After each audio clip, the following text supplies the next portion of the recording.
Hey everybody, welcome to the POS podcast. It is episode 155, and we are back from a couple of weekends of doing stuff for some of us.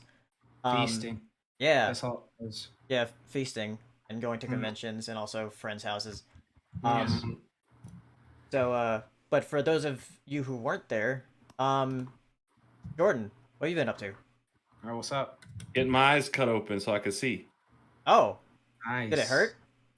No, you don't feel a thing, but if I explained the whole process, you would think it was the worst thing you've ever heard. But it was great. It took 4 minutes, and now I can see. Oh, did you get laser eye surgery? Yeah, I got laser. Yeah, join the club, maybe. Yeah, it's not actually bad. It's not. You don't feel a thing, but No. if you describe it, it sounds like it's the worst. It's a horror movie. Yeah. Did you Yeah. lay on the bed that looked like it was actually gonna like kill you? I had to transfer between two beds, one where they Oh. cut and the other one where they do the whole lasering part. But I'll say this just to give a little bit of little spice on the story. No one warned me that when the laser part happens, since you're one of your senses is kind of gone with your sight at the time, that your other senses kick in and you can smell your eye burning. Oh yeah, that Oh. ozone is the ozone is potent. Like Yeah, the no one laser- warned me about that part, but it was Yeah, sure interesting. It smells interesting. Like ozone doesn't smell bad. It just No. smells. It I just smells. didn't think I'd be able to smell my own eyes cooking on a grill, Yeah. Dang. Well, Jeez. you've now made me certain that I will never get LASIK eye surgery. No, it's fine. It literally was fine. It literally was fine. Don't feel a thing at all. So your eyes didn't like burn afterwards? Because Hero was like, "Oh my god, my eyes!" Like, I Yeah, my eyes definitely burned. Like Yeah. about Mine 30 have minutes been- after. I mean, there's a little irritation, but you just take drops and then Mhm. it's not bad. Yeah, Okay. for me, like after the procedure, for about 3 hours, my eyes burned really badly, but then they went away. So I mean, but they warned me about that beforehand. So did you actually get LASIK or did you get PRK or whatever it's called? I got full LASIK. You got full LASIK. Okay, cool. Nice. Okay, Nice. like, how bad was your eyesight before? Pretty bad. I was extremely nearsighted. Like past like this point, Yeah, everything would be that's blurry. kind of how I am. Yeah. Dang. Yay, LASIK, buddy. Yay! Good old eyesight. What does it smell like? Nothing. Like it didn't have like a certain smell. You just smell like something's cooking, like there's smoke. You're like, what is that? Like What is bacon? an eye? Yeah. What does an eye smell like?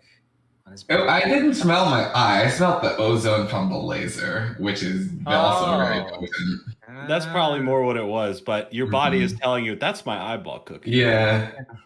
My gosh, yeah, like don't know what they're going to do before you go in. Like, that's honestly my advice. Like, don't know what they're doing, because that's not comforting. It's like, Oh, so that'll they're psych lifting you up, they're lifting up the flap of my eyeball currently. It's like, just let Yeah. the lady or the man do their job. That's, Yeah, that's don't the thing. worry Like, about the part where you go blind for a second. That's Yeah. I hate when you go to the doctor and you're like, yeah, I'm freaked out. And they're like, well, this is what we're going to do just so you can feel comfortable. I'm like, no. The less I know, the better. As Right. far as I want to know, you're just going to go in there, wave a magic wand, and it's going to be done. That's what I want to know. Anything You're more- watching Disney Channel. Yeah, exactly. Exactly. Exactly. Jamming in there. Like when I got to like spine surgery, it's like, yeah, I'm really freaked out about the surgery. I'm like, well, we're just gonna make a small incision. We're gonna go in there. We're gonna fuck. start shaving away, the piece of bone and then pull it out. I'm like, I don't want to know. That is not helping. That is what I am afraid of. You are telling me you're doing exactly what I don't want you to do. Please shut up. Oh, fuck that. Oh, Oh, my shit. goodness. Ugh. Wow. Ugh. Yeah, it was not fun. Don't do it. Except do it. It's helpful. But Yeah, so you can just see clearly now. The rain The is rain is No, gone. the rain is gone. Hi. Yeah. We know music. We know. Oh, the Ants soundtrack was so good. Oh god. Tom, what about you? What have you been up to? I'm just like oh look who it is. Look who finally showed up fast today. Oh no! he went Thank away. God. There we go. Damn it. Anyway. Yeah, no, I just would been packing, moving in a couple weeks. And just working on game dev stuff and working on 3D art stuff. You know, the usual grind. Yeah. Mhm. Boring and uneventful. Yeah, I saw you post that Red Bull can. Yeah, I'm making like a whole big environment right now, and I just was like, I haven't posted any art in a while, so I'm just like, well, this can I made in like 30 seconds, so maybe I'll just like have a content, and then like it got like more like attention than like my 50 hours of like models with like animation and everything. I'm like, I can just make energy drinks and have a following. Like that's Yeah, really make a monster easy. next. I could Do it. I know Do what it. Red Bull is. I like that. I mean, I already have like a fucking ramen noodle can and a trash can and like all this stuff. I'm just like, I could just do all these one at a time. And a Just, flashlight and all that Cams stuff. are the I mean, yeah, future, it's cool. honestly. yeah, it's true. Nice. Whoa. Yeah. Woo. Saber. I Hello? thought he dropped again. I thought it was really funny. What's up? No sound. No sound? None at all. Oh. Sign language. One word. It's time I for thought it was charades. just There we eating. go. That's 2 words.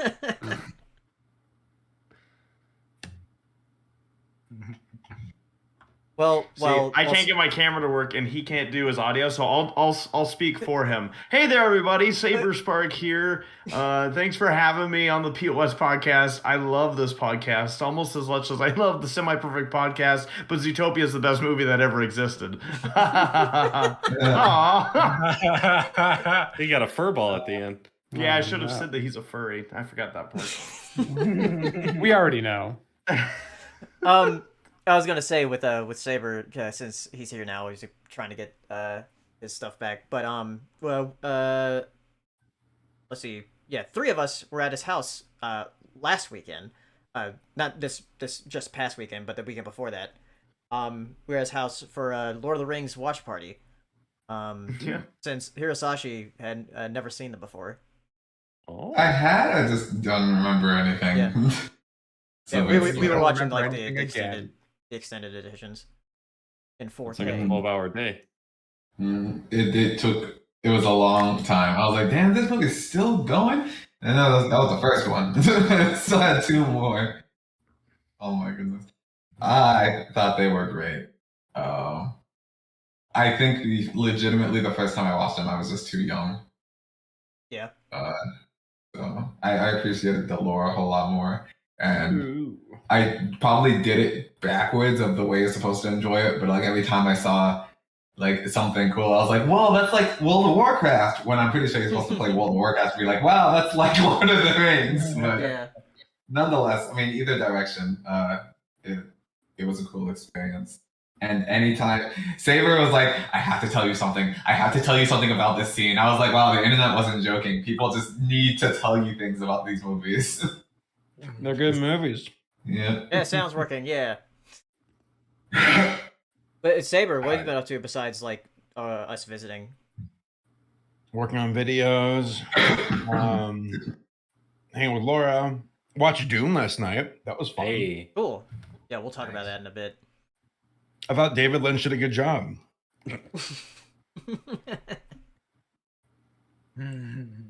Oh. I'm well.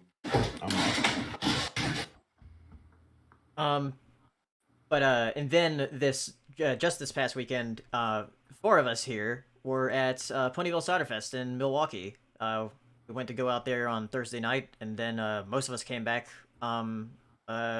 yesterday. Some of y'all are still stuck there. Yeah. Yeah, Race had like some unfortunate flight troubles. I got again.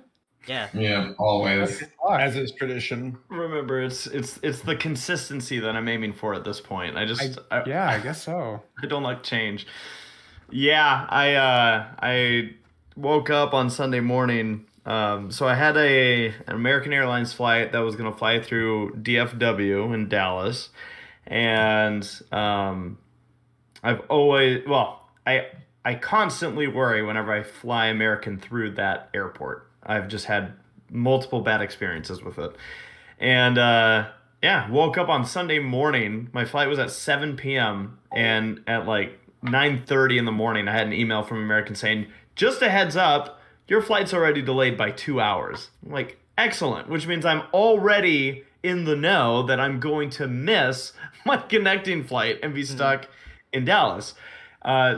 Luckily, my flight was refundable, so I was able to get the last seat on a Southwest flight that got me home, but I was still stuck in Dallas for like 6 hours because of weather.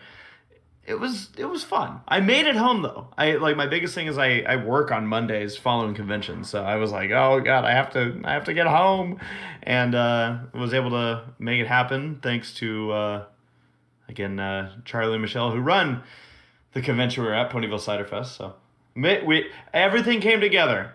It worked. It worked. Barely. Yes. Maybe someday there'll be a convention where there isn't like a travel issue for one of our friends. Yeah, because like Race always has like the travel issue going home, but Saber usually get the travel issue like getting there. Go figure. Go figure. It's just this East Coast just doesn't know how to send people to the West Coast, or I don't know. Or to the Midwest or whatever. Who would want to go that way?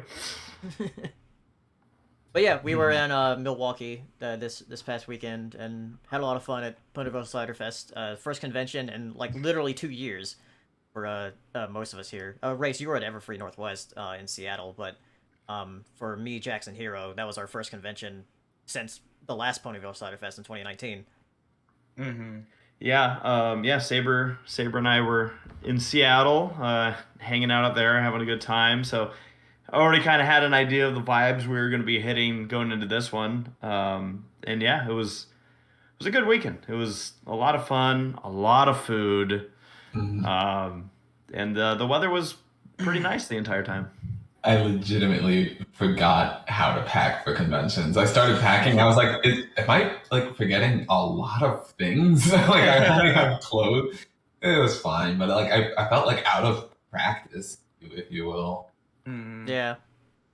It's weird how like we were going nonstop pretty much for like 5 years in a row, and then it's like, no, done. Yeah, no more cons.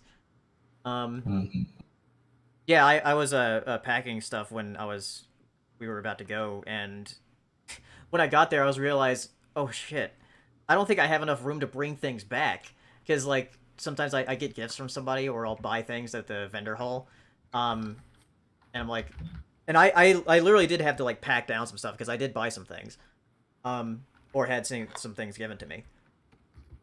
Which it was very nice to see everybody again and go into the vendor hall and see all the new art from people. And since there was the new G5 movie, there was a lot of new stuff. Kari was there. Kari, Christina, Nora, they were all in the chat and they were there. Kari did her cosplays of like all 4 of the new main girls from the G5 movie. I think she might have been the only person that did like all 4 at the con. So that's a lot for one con. That's pretty hardcore. That was pretty beast. Yeah. Pretty awesome. Yeah. That was a fun con. It was like a little filler adventure for us, because like we usually have like the other 2 characters, and it was like all of us 4 together. That was fun. When we first got there, me and Paleo were. Yeah, me and Jax were the first to get there.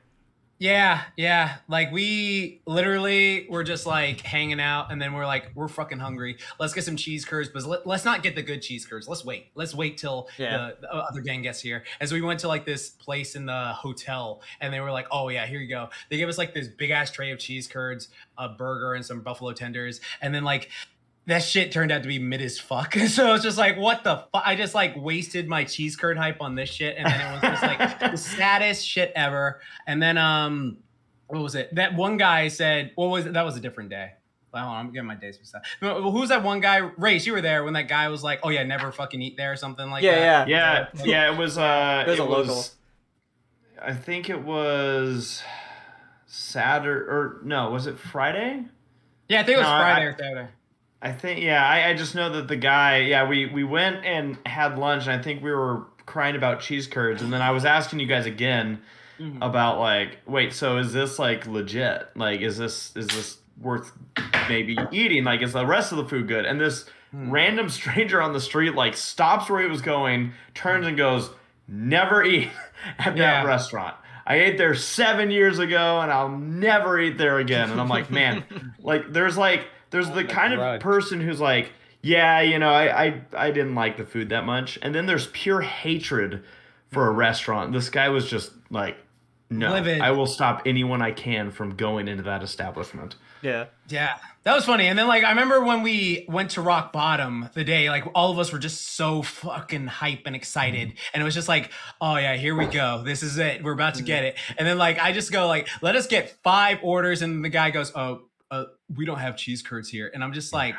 what the what? And then I remember I looked at Paleo I told you this was gonna fucking happen. I sent it to you. I said that, and then Race, thankfully, we filmed it, but it was just one of those things where the spear went into my heart. My eyes started getting that thing you're about to tear up. I was like, this is why I flew the fuck out. And it was just, it was heartbreaking. And so I sort of felt bad for the waiter, but not really, because he was taking forever for shit. But there was only 3 people in the restaurant, so I go back and forth on it. But they weren't even busy either.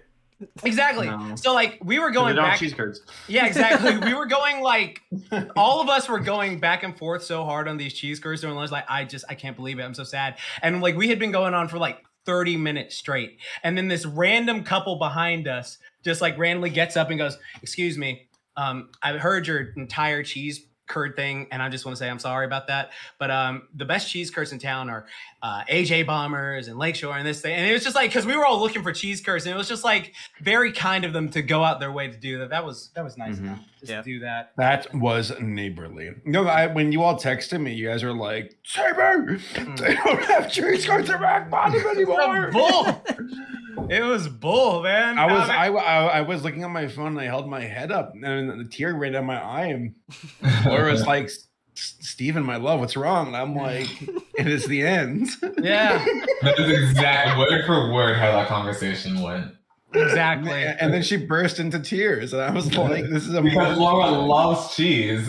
Yeah, she totally did. Her wine glass dropped in slow motion and just she's like, I didn't know if it was going to be politics or climate change or some world war that was going to take us out, but no, it's the cheese curds in Wisconsin. The cheese curd mines have run empty. Yeah. Isn't that what Dune's about? Yeah. Specifically, yeah. We have to harvest the cheese curds from the Wisconsinites. Oh God. But we did the good news for the future of conventions in Milwaukee is that we did find replacements as well as ones that have served us well. Saber, you've been to the Lakefront Brewery. It's good. That's an experience. Yeah. They have a lot of cheese items in there too, which is yes. Well, it's Wisconsin. I'd certainly hope so. Yeah, Rock Bottom doesn't. Yeah, apparently it was because Rock Bottom was under new management. Yeah, it was under new management. They got rid of all the popular things. Because I went up and talked to the person. I pulled a Karen and was can I talk to the manager for a second? Why is this? And they brought him out. Yeah, so they got rid of a bunch of popular items and stuff like that. And then they pulled the I thought. So here's what we all do. And when I say we all, I don't limit it to just the people on this podcast. I'm talking everybody that is in the live chat, everyone that watches this at some point. You pick up your phone. They have a Twitter. You tweet them and say, "Hey, let me know when the cheese curds are back on the menu, and then I'll actually potentially show back up. Until then, no deal." Yeah, Rock Bottom hit Rock Bottom. Yeah, that's what I was thinking. Yeah, that's what we were saying all weekend too. And then what, Palo? Oh, I was gonna say that reminds me because because this convention was in a different hotel this time. Because the other hotel, for some reason, had a fallout with the convention because they actually went under new management as well, and they're like, "We don't want you anymore." So I don't know if anything changed since the pandemic with that hotel. Remember where that person got stabbed in front of Ciderfest? No bullshit or something. Someone, I'm not bullshitting. You remember? Me and Hero saw it. You remember that? Apparently that person got attacked or something. Do you hear that, Hero? Which person though? Remember when we were going in the Uber? No, he was shot. It was Teddy Roosevelt back in You're thinking of Baltimore, Jax. Wrong convention. No. Here, Race. You remember that because you were like, oh, if I if I didn't have a soul or some shit, I'd actually record this or some bullshit because it was like there was a person on the side. Like we left the thing. Me and Hero looked at like, what the fuck is going on? On the sidewalk, right? Yeah, on the sidewalk. And there's a person just Yeah, laying there, and then all these cops are coming, and it's like, what the? Oh wait, you're talking about this year? Yeah, this year. I thought you meant in the past. Yeah. No, Yeah. I'm so, No. Yeah, Did you there see was that, some- Paleo? Yeah, I did see that. I mean, they were there with us, yeah. How do you know? How do you wait? Before we go any further down this, how do you know for a fact that that's what happened? I asked around because I was like, what the fuck happened? Who, And they're who like, did you ask though? I asked the people who were there. Because remember the people in the front who work in the front? Yeah. Yeah, they Yeah, just 'cause straight I up went- said, yeah, someone got stabbed outside of our hotel. No. They said like, I think someone got mugged or something like that. And I was just like, is that why the person was on the floor? And they were like, we believe so. Like, there's a lot of homeless people who act crazy. That's why I remember like, oh, well, that's fucking nuts. And so I figured that was probably the same situation because the person was like, unless it was something different. Like, did you hear something different? Because I remember the next day I went up and asked like someone who like works in the front, like, what happened last night with that shit? The funny thing is like I can imagine like the people in Milwaukee being like, yeah, we have a really bad homeless person problem. There's like 2 homeless people in the city, and yeah, like what the fuck? Do anything? Well, about as someone from LA, as yourself, you couldn't understand. like, dude, like every corner's got one over here. Like, Some of them juggle, and that's not even a goddamn joke. yeah, I'm one of them. I mentioned the lore where I was like, did we actually see a clown juggling at a stop sign? Yes, When we were in traffic for 4 hours, and just look what that happened. I'm like, that was us trying to get to my wedding rehearsal. that was the worst traffic of my goddamn life. Same. It's like go 25 miles and just wait in traffic for 4.5 hours. It was terrible. Sorry, tangent, but yeah, a homeless person or something. Well, I was gonna mention the hotel because this was a different hotel, and there was like multiple levels to where we would go to different panels. Yeah, because it was attached to a convention center, but they weren't using the convention center; they were using the hotel. Since the convention's not that big, there was about like 800 people there or so. Yeah. But it's very confusing. The layout of the area. And I know Race was saying like it feels like The Shining, like going around the hotel. Yeah, it was like The Shining. It was literally like it was insane. Like the hallways were very reminiscent of The Shining. Yeah, they were very long too, and like there's a mirror at the end of every hallway, and it's distorted, and it only clears up when you get close to it. Yeah, that was fucking nuts. It was fucking Freaking nuts. video games, man, and their graphics, they just can't get the mirrors down. Right. Bless you. Bless you. Bless you. Oh, you were on a paleo. Oh, you missed it. Paleo sneezed only once again. It was on a Yeah, I panel. did it on a We were panel. Like, what the fuck? Did you buy a lottery ticket afterwards? Yeah, should have. That should have been. Should have bought some stocks.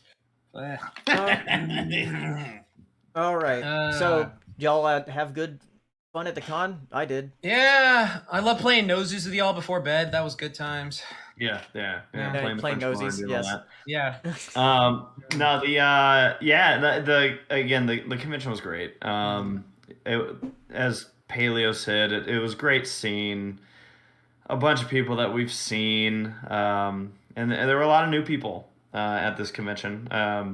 Again, My Little Pony convention, and just kind of seeing a new wave of people getting into it. And there were a lot of people that had come up to me saying that they hadn't been to a convention in 6 years, but the movie got them back into it. Like, they're like, oh yeah, no, I saw that, and I'm like, hey, let's go. And a reminder, the movie only just came out. So the fact that people are like, well, heck, I want to get back into this that quickly, it bodes well. It's again, the food was still great. The people were great. The convention was very smooth. I can't think of any issues that we had each day that we were running a panel. Like every day of that week, and we had a panel that we were going to be doing, and not once did we have an issue that wasn't resolved very quickly. Because I think the only time we did was that the mics weren't turned on in one panel room, and within a few minutes, the guy was there, and he's like, oh, the speakers aren't on. So, yeah, it was good. Yeah. All All right. So we'll probably talk more about the convention when we get to Q&A stuff. But let's go ahead and get into topics. We'll probably go through a lot of these pretty quickly. But if you want to ask us questions, you can either send a super chat or ask us on Twitter. So let's go ahead and get to the topics. And the first thing is actually something that I haven't seen yet, but I know that Jordan and Saber have, and that's Dune. Oh yeah, I haven't seen it either yet. Well, I thought it was cool. It's a bit of a shameless ripoff of Beetlejuice in some aspects. Oh yeah. I'm honestly not the person to really do a deep dive on this because I'm so new to Doom. I can only give first impressions. So Jordan, I defer to you to launch into a Dune harangue. So this has been my most anticipated film for years and years, ever since Denis Villeneuve, the director, was attached to it. He did Blade Runner 2049, which I just think is a modern day masterpiece. And I've been very excited for this because over the past several years, I've been getting into the books of Dune and learning about the lore and how big and expanding this universe is. And with what we previously had, there wasn't that definitive real adaptation. And I'm very glad today that they finally announced they had the confidence to finally go forward with Dune Part 2. Yeah. But this was probably the coolest theatrical engrossing experience I've had since Blade Runner. Cool. The film is one of the most technologically sound shot acted films put together. It's sci-fi that doesn't scream look at all this sci-fi stuff, we're futuristic, because it's really not even about all that. And I'm not going to go here and break down what Dune is, because that would take literally 48 hours to break down the lore of Dune. But yeah, I think it was a spectacle. It does deserve to be seen in theaters. If you watch it for your first time on HBO Max, I think it's a bit of a disservice to the viewing experience. But yeah, I think it's incredible. It's not going to be for everyone. If you don't read the books or aren't into it, you could still get into it, but there's going to be a lot of things you'll have questions about. Yeah, the best way to put it is if you like Game of Thrones and you like a lot of the houses and the betrayals and the treaties, there's a lot of that in here. Mm-hmm. And I think that's going to be the biggest draw. I think since that's such a popular thing nowadays, is people are getting into shows like that. I think that's where this is going to work. And I think everyone held their own as an actor. It's a stacked cast, and I think everyone brought their A game for performances. And Denis Villeneuve just doesn't miss. I don't think he's made a bad film yet. And yeah, I highly recommend it. There's some action in it, but it's not an action-paced movie, if that's what you're thinking this is for the genre. So I recommend it, but it's not going to be for everyone. It's gorgeous. Yeah, it's gorgeous. It's so well done. It's beautiful. There are shots where I'm like, damn, looking at a Renaissance painting.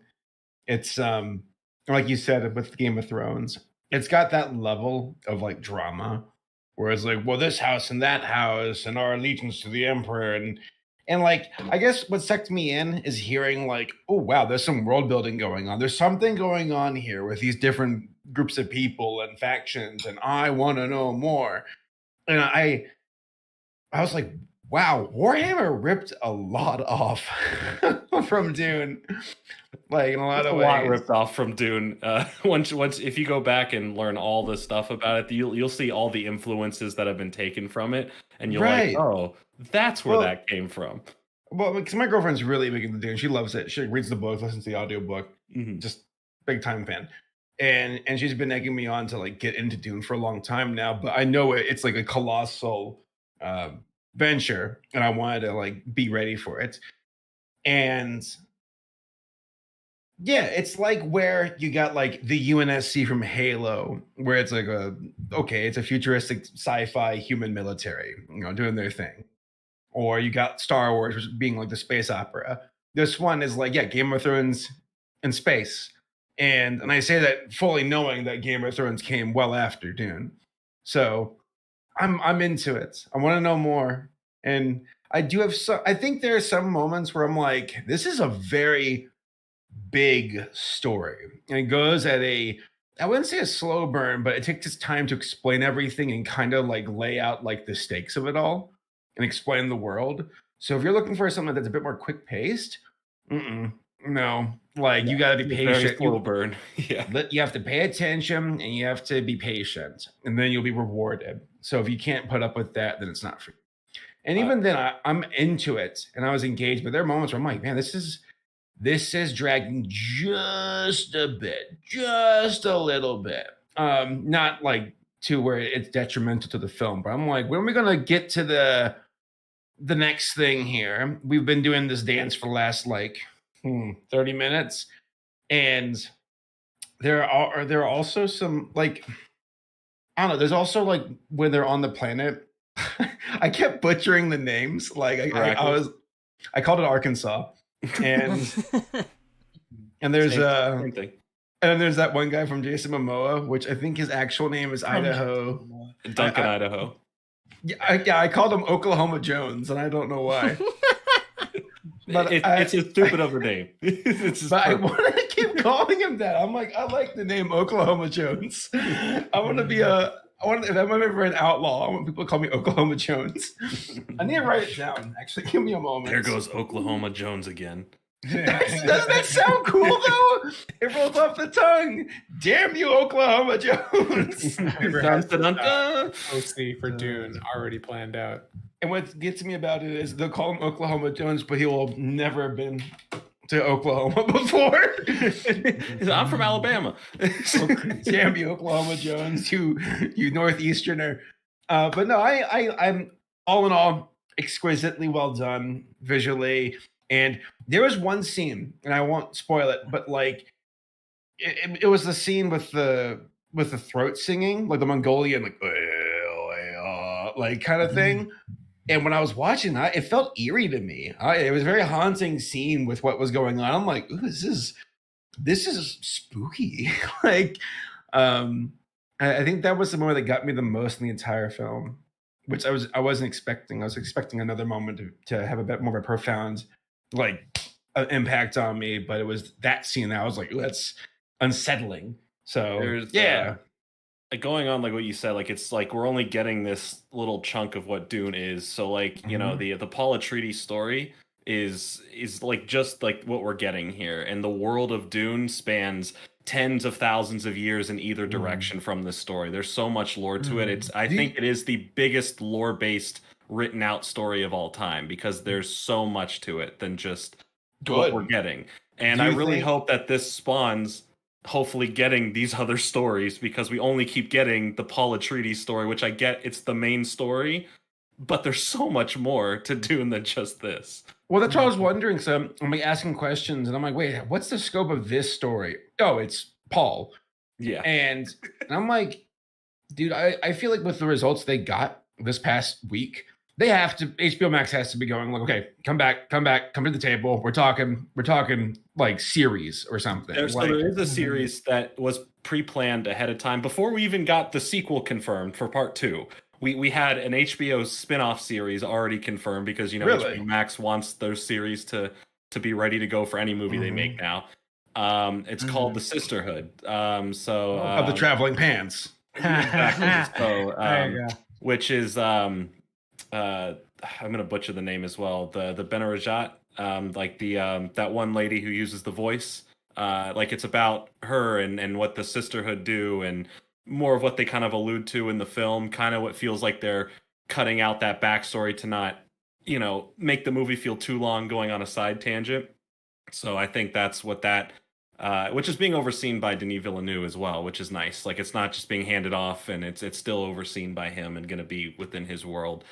I did want to say the two things that engulf you in this world, like that entrance you, is, you know, aside from just the visuals, but how they frame everything. They do a really good job of showing you the scope and the size. They do a good job at framing. Like no matter what you see, this larger than life device or mechanical ship, there's always a human or something you can relate to and frame to get the scope of how big they want. That's a good point. That's a really good point, because there are moments where I'm like, that's a big ship. Holy shit. That's It's a big bigger ship. than you think. And they always get those shots to show you that. I was surprised where I was like, oh shit! Like, I mean, there's something that's very common in sci-fi that's lacking in this one, and I'm like, oh, I didn't even notice until the end of the film that was absent, and I'm like, that kind of raises the stakes as well, where it seems like you're more inclined for fallacy, like you're more likely to screw up because there's something that's very important to sci-fi that's missing in this story. Yeah, they do a little that Game of Thrones season 8. It's just like we're moving on to this to that. But I don't want to say it's in a bad way here with how they did it compared to Game of Thrones, but with the score, Hans Zimmer's score is haunting. It's large. Yes. It's there's so much sound. And that sounds like just such a blanket statement, but this movie is drenched in sound to build every bit of tension, every beat in the film. And like you were saying, there was that like haunting moments. And I was listening to Denis talk about how when he read the books when he was 12, how he envisioned these scenes in his mind and to how it incorporated to kind of feel like a nightmare in some of these shots, how he pictured it in his head, the score going along with that, how it was shot. Because there's a lot of darkly framed and shot scenes in here. Like there's a lot of bright scenes in the sand and all that stuff, but there's a lot of dark, like it's like I kind of can see what's happening, but it's a little dark. And it's all done on purpose. And I think that there's just so much masterclass at work here putting this film together. Agreed. So they knew what they were doing. Yes. So for someone who has like seen like Denis' like previous films, would you say like if you're a fan of that director that you'll like this? Absolutely. Okay. He is it's my like favorite. I love Arrival and Blade Runner 2049. So yes, you will love it. And I think so when Denis hopped between genres, he's done so many different genres, and then once he got to Arrival, that was his test of writing kind of a smarter sci-fi film that's about aliens, but really it's about the human connection. And there was like, okay, he can do that. Can he handle Blade Runner? And making Blade Runner an actual sequel that makes sense and fits and is one of the most gorgeous sci-fi films I've ever laid eyes to. I'm like, this is the perfect guy. When they announced him for Dune, I said, there's no other person that can handle the capacity of Dune, because there's a reason why no one else, aside I think from like the sci-fi TV show, but again, that's a TV show, has touched it in a film format since David Lynch, because they were going to have Jodorowsky's Dune that never came to fruition. There's a whole documentary about that. This is the closest and the best adaptation I think you would ever get of this story for the Paul Atreides story. And I really am excited to see what part 2 is, because now that it's confirmed, he was saying that he's laid the groundwork, the information in part 1, everything you need to know to understand the world. And the second one is where he's going to have this playground to really bring everything that the rest of the story is left out. So I loved it, and I can't wait for part 2. And it's coming a little faster than I thought. They said 2023 easily could get delayed. I thought it was at least going to be a 3-year gap. But I'll take 2-year gap. I really want the next part now. And if they do a double feature and it's like 5 hours, 6 hours long of sitting in a theater to watch it, I'm on board. Damn. Okay. Nice. All right. Yeah, I'll have to watch it soon, like this week. Yeah. I loved Blade Runner 2049, so I still haven't seen Arrival either. So I gotta maybe I'll back to back. You haven't seen Arrival yet? I know it's bad. Yeah, you would love Arrival. I know. You'll see. When you watch Dune, you'll see like a couple things that really remind you of Blade Runner and how he shot certain things. Like, okay, like I see how like he's become a master at getting some of those shots and concepts together. Cool. All right. Next thing, me and Jackson talk about that. Jordan, I think you saw it. And I think Race saw it too. Let me get Race back in here. What I see. So Halloween Kills. Yeah, we watched that while we were over at Saber's place. That silly movie had me freaking power scaling in a fucking thing, but I loved it. And I did love it, actually. I thought it was a bit whack. You know what? Let me just go into this. So first things first, for people who don't know out there, I am a colossal horror fan. I've been just a fucking geek for horror since I was a kid. Did he say... horror. Okay. Well, that too, Race. Yeah. Yes, that too. What a big bad. No, that's too. But yeah. So I love that. Ever since I was a kid, my mom used to get me those movie Maniacs figures from Farland Toys. I was just like obsessed with horror movies. So I've been a big fan of like Michael Myers movies since then. So this film, I'll say this: all the scenes with Michael, I like. I like those scenes. I just like seeing Michael do his work. I just like seeing Michael grind and shit like that. And then everything around that, like I thought the 2018 movie was pretty damn good. I enjoyed that 2018 movie. I thought it was really solid. The only thing I always had a thing with was they stopped making Michael and Laurie related. And I know like it makes it scary, oh, some random person like, you know, doing that, but I always thought it was cool, like, oh, this is a slasher and their sister and something like that. But like I digress, whatever. So anyways, with this series and this film, I was like, okay, I'm wondering how they're gonna go about it, because in interviews before the film, the directors and writers of this film made it very clear that for their version of Michael Myers, he's just a regular guy, a strong guy, but a regular guy. That's some baby back bullshit. I'll tell you much. Like yeah, especially with what he does in this movie. Yeah, exactly. It's insane. So what happens, like throughout this film, like I thought like all the stuff with Michael was cool, but then like they had this town turn into freaking like it's like Sprout was leading them, like become an angry mob and shit like that. And so like they're just like screeching and they're like say evil dies tonight, like that's their catchphrase, evil dies tonight. And then I love the fact that they were just like, man, fuck this dude, let's jump him. Let's fucking jump. Like that is like fucking genius in a horror movie where they're like, you know what? This guy's been fucking with us for so long. Let's just jump this dude. Let's just fucking jump this guy and beat his ass. And I was just like, I'm actually really excited that they decided just to do that instead of like everyone run away and stuff like that. That was cool. But besides that, the movie was just kind of dull in some areas. Besides the killings, in which some of the killings were just like, okay, I'm wondering like, again, like I'm like there's like certain things where it's just like you've used this, you've done this, and so like I'm wondering there are some times where people are just like, oh, you asking to die. Like a lot of these people are just like, you're asking to die. Like that's what's going on. Like you're asking for it. Like there's some people's like, because it's like specifically Michael walks. Michael takes his sweet ass time. Yeah. He is not sprinting at all. He is just like, oh, okay, and he comes over to you and will F your shit up. And in this movie, there's like a scene where like Michael has just murdered this person, and this person walks into the room, and Michael is just at the window vibing, just like, and the person's like, Michael, and he's just like, I didn't have to want to do this to you, my boy, and then he just like walks over and like fucking like gets it, and it's just like, why would you say something? Just like leave the house. Like he was clearly just chilling by himself and stuff like that.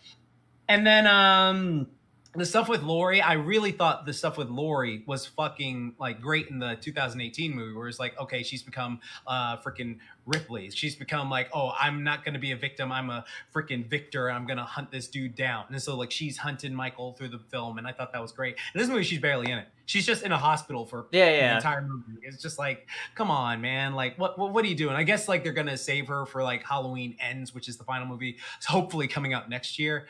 So that was interesting.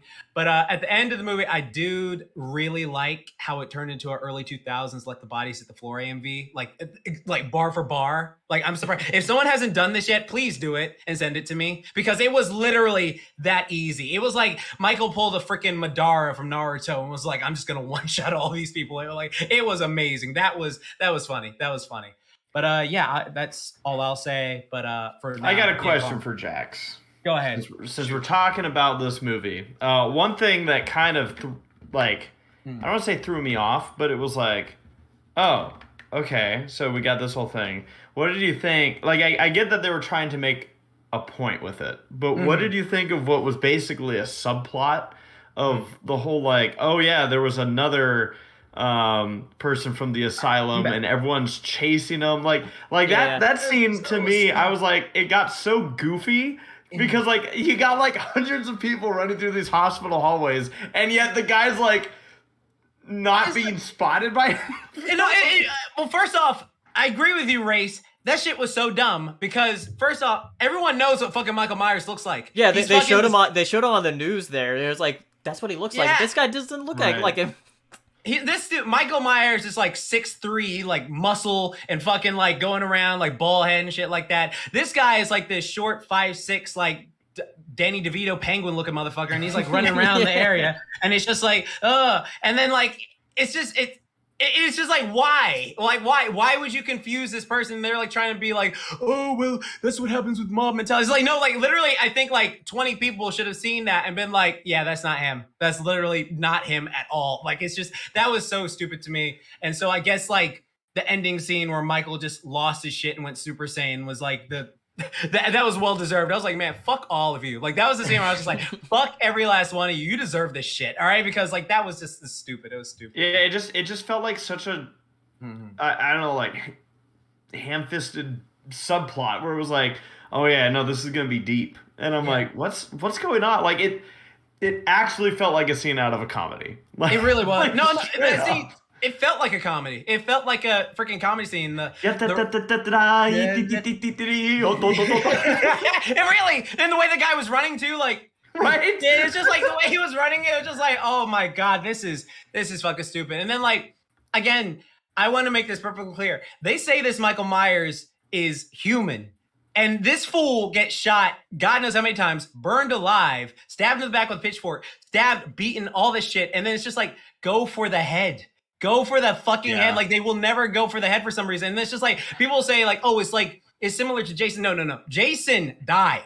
In part 4, all the shit that Michael went through in this movie, Jason, when he was alive, died from. Like, he fucking got killed by Tommy as a 10-year-old kid because he bled out. All right. And Jason in the remake Rambo movie, even though that was like, they had some hallucinogen, it pretty much made it seem like he died. This Michael is fucking like on some, like, for people out there, I'm going to geek out for a second. There's this fucking Curse of Thorn thing they have in part 4, 5, and 6, which they said they weren't doing because it was a stupid plot line. But the way they're making it seem is like the more he kills, the stronger he gets, and blah, blah, blah. And it's just like, no. You said you were not doing that. And then they tried to retcon that with Halloween H2O and Halloween Resurrection. Then they did the Rob Zombie remakes and stuff like that. And then it was silly. It was silly, but I'm curious how they're going to do it because like, I'm very curious what they're doing with this new Michael, because like they clearly supernatural at this point. All right. Yeah. I also watched the 2018 movie while I was over there, and that was good. Yeah, that was good. This one is a bit silly though. No, it was silly. Yeah, straight up. Yeah. All right. Next, if Jax has watched it, he might be able to talk about it a bit. But Young Justice Phantoms, that came out. Oh yeah, I watched that. Yeah. Wait, is that one like season 4? Yeah, season 3, 4. Yeah, and because like there's a joke in the Young Justice fandom playful because basically most people were mixed on season 3 because like the thing is like seasons 1 and 2 of Young Justice were like really well done and they were like animated differently. Like with season 3, because it was one of those shows that got canceled and then so many people were watching it on Netflix, it got renewed for a 3rd season and I was like, oh shit, this is coming back. Oh fuck yeah. But there was like clearly budget restraints in some areas and it was like, okay, some areas they look really like flat, like they're just still images. And like I don't know how to explain the term. Like I could show you like some before and after pictures, like so you can see it. But like it was like not as quality looking wise as the previous 2 seasons. And also there were some things with the plot lines where like there were certain things that just didn't work as well, or like some things were just like that's okay, but it could be better. And with this one, it's back to the they also focused on a lot on people who weren't the OGs. They focused on like this new group of kids. We actually got to see how Cyborg became a cyborg in the show, and it was fucked up. They fucked his ass up bad. Like it was like it was really horrifying. Like what they did to Cyborg, like how he became Cyborg. It was like fucked up. So that's cool. Like they can be more mature with their stuff. With this one, they got Miss Martian and Superboy back in it, and then like Beast Boy. They're all going to Miss Martian's place, and they're doing this whole thing on it's an allegory for like the whole BLM movement because it's like about racism because they're going to go deal with the Martians. There's like because on their world there are white Martians and there are green Martians and they all have their unique name, and then like the white Martians are pretty much like outcasts in their world and it's like, you know, crazy. And then there's like I think a yellow Martian, yeah, some are yellow Martians depending on what they are. And so like the whole thing is there's like certain terrorists trying to start some bullshit because like the main antagonist of the group on Earth is like trying to run shit in the galaxy. They're called the Light, and they like consist of like Darkseid and Vandal Savage and Lex Luthor and all this shit. And they're like, you know, in runnings with every single person in the show. So I think it's interesting what they're doing. Like, I'm glad they're covering all these like topics, but I feel like it's not grabbing me just as yet. I mean, it's interesting. I'll say that it's very interesting. I'm very curious what they're going to do with it. But like for the most part, it's just like I'm Young Justice gradually gets better as it goes along, and then sometimes it spikes super up, and then sometimes it drops. But yeah, I'll check it out. Okay. All right. Next thing, next couple of things I think Saber can talk about. First one is Inside Job. Yeah, that came out this past weekend on Netflix. So while you guys were off making memories, I was watching Netflix. Yeah, Inside Job was a new show created by Shion Takeuchi. She was a writer on Gravity Falls, and she was a storyboard artist for like Inside Out and Inside Out, Inside Job. But yeah, I watched it. I remember seeing a trailer for it, and I'm like, the Rick and Morty clone, probably. And you can't blame me for feeling that way because Rick and Morty's the new Simpsons. And I'd say that, like, as far as like the new prize adult animated cartoon, I say new as well. So it's been a hot minute, but still. But Alex Hirsch is an executive producer on this show, and I'm like, oh, that's cool. And then one of the folks who worked on BoJack Horseman was also an EP. And I watched the show synopsis. It's like a shadow government organization that's just trying to control the world and keep it on track. And our main character is Reagan. She's like a 30-year-old, like highly stressed, nerdy, socially inept girl who wants to be the boss of this place. And she was basically told, like, you're almost there, but you need to have this guy also be a boss with you. And it's like some empty head. This guy, his name's Brett. He is a new entry in the himbo list, no doubt. Not even a question. Because when I saw him, I'm like, he's a redheaded guy. And he's fun because his design always has him kind of holding his chin up and smiling a bit. So he's got like this kind of like stupid smug, borderline smug, but enough jolly and stupid like look going on.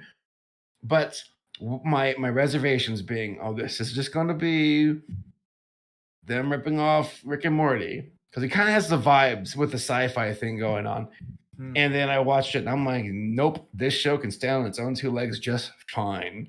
And I loved it. I loved every single episode. It's so much fun. Clever and some great like storytelling where they have each episode has like a conspiracy that kind of represents it. Where it's like, this one's lizard people, this one's the moon landing, this one's hollow earth or flat earth or whatever.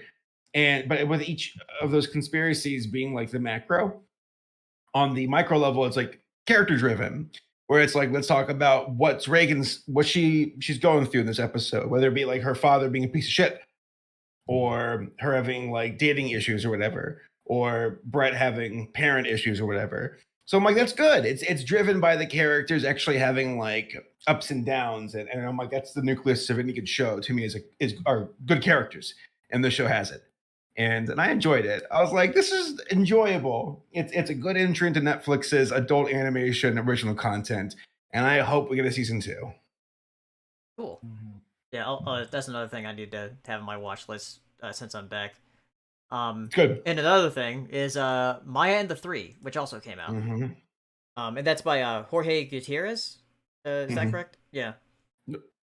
He did Book of Life. He did El Tigre. He did... Book of Life I think would say is his largest venture up to date. Yeah. Now Maya probably replacing that. And yeah, Maya's gorgeous. It's such a beautiful show. I've only seen 3 episodes, but I'm like, damn, isn't it like supposed to be like a miniseries? Correct. And it's like when you watch it, you're like, they really like did an amazing job. It's like movie level quality, but it's a show. And it's like a part of the world that doesn't get that much love with South America. And like, I feel bad because I always boil it down to where I'm like, it's Inca or Aztec or like culture. And it's like, that's different. But you know what I'm saying? Like South American Central American, like Mesopotamia. No, Mesopotamia is in Iraq. No, Indo. Shoot, there's a term for it and it escapes me, but like South American, Central American, like culture and history, and it's very pretty and fun designs, and I enjoy it. There's some of the humor doesn't always hit for me, and the show has a bit more of a jovial, I guess, tone more than I expected, but it works, and it's incredibly pretty. So I'm only 3 episodes in. I need to finish it. Cool. All right. Next, let's talk about some trailers and junk. And the first one is Scream, which was pushed to January. Yeah. Yeah. You know nothing of it. Yeah. It's Scream 5. Scream all right? 5. Yeah, but they're doing that stupid shit. They're with the doing that title. thing where it's like, oh yeah, it's just the title. It's not a numbered sequel, even though it is a continuity. Yeah, they do that shit in the M, where like in the middle of the M, it'll make like a V, like Scream 5. Yeah. Like shut up, man. Just fucking call it Scream 5. But all the people are like, should I have seen the other 4 for us? Yeah, it's the same thing with like, where like Halloween is like a soft reboot because like the 2018 one. Because it's like Jamie Lee Curtis is like playing her same character. Exactly, but it's like Candyman soft reboot too. It's just just fucking give it a subtitle if you don't want to call it that or some shit. Like, to me, it's just like so silly because like Halloween is like the worst offender of this because now there is that whole meme going around. It's like Halloween 1978, Halloween 2018, Halloween 2007, like shit like that. It's just what do I start with? So just call it Scream 5. It's the same character. Like literally. It's the same fucking characters from the first 4 movies. It's not a reboot. They're not changing anything. It's just like the exact same storyline. So just call Is it just because like it's been so long since the last one? When did Scream 4 come out? Like 2011 or something like that, I think. Let me check. Scream 4. Yeah. I've only seen the first Scream. Yeah, that was... 2011. Yeah. 2011, okay, yeah. That's how it would be. Because it's just... ago. Yeah, see? So I guess they called that Scream 4, but I guess it really depends on like fucking whatever. But I'm curious what they're going to do with this because like every time they do a Scream movie, I get more and more nervous because like there's been characters that have made it through all 4 so far. It's like, man, don't kill them off. Like, don't fucking just let them be. Like, just let them have a happy life and just don't fucking kill them. Can't they just be happy? Seriously, can't they? Just let them be fucking happy. Leave them alone. Because, Halloween did that too. Halloween was like, oh, let's bring back all these legacy characters and just fucking mollywomp them all. Fucking shit. Yeah. It's just the studio seems to have that lack of faith because it got dumped in January. Yeah. That's always a bad crap. sign. That's crap month. But Fuck the trailer, January. I didn't think the trailer was bad. I actually was like, okay, I don't mind it. They're doing the Halloween thing. They're following the same beats. There's the potential it could still be good. Yeah. That being said, the second it says January, I go, and it probably won't. Well, so I know that that's a typical trend that we see. Like, there's certain months where it's like, oh, here's the summer block. This is the ones that companies are putting a lot of faith into, or your Thanksgiving block, or your Halloween holidays. Block, or like the horror right. movies that come out in Halloween, and then like I just wonder if to me, Scream seemed like it would be a movie that we would be seeing coming out this month. Right. Seriously.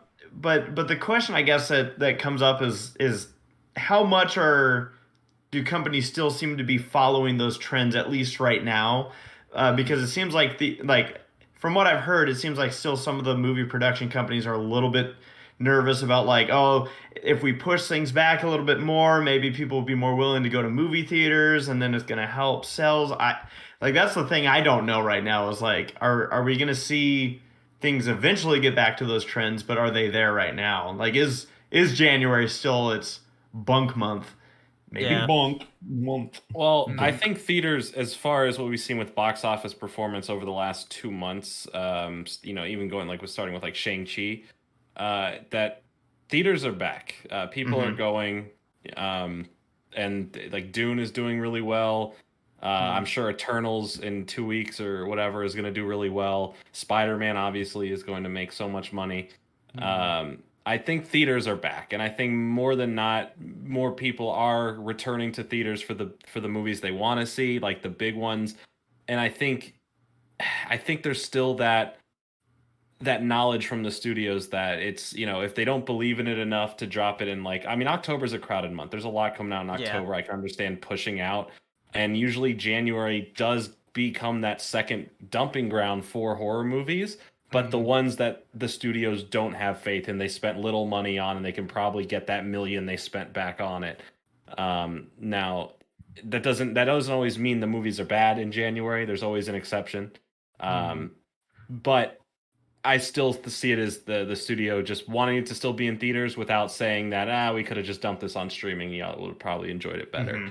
Because they even did, I mean, Halloween Kills, like that was like a last minute decision like a month before it came out, where the studio was like, put it on our streaming service for the paid version. So yeah, I don't know. It's still weird to look at it. I don't think theaters are at 100% like they used to be, obviously, but they've definitely, I think over the last couple months, they've definitely become stable again with what they're making in theaters versus, streamers and people who are watching the digital drops of films.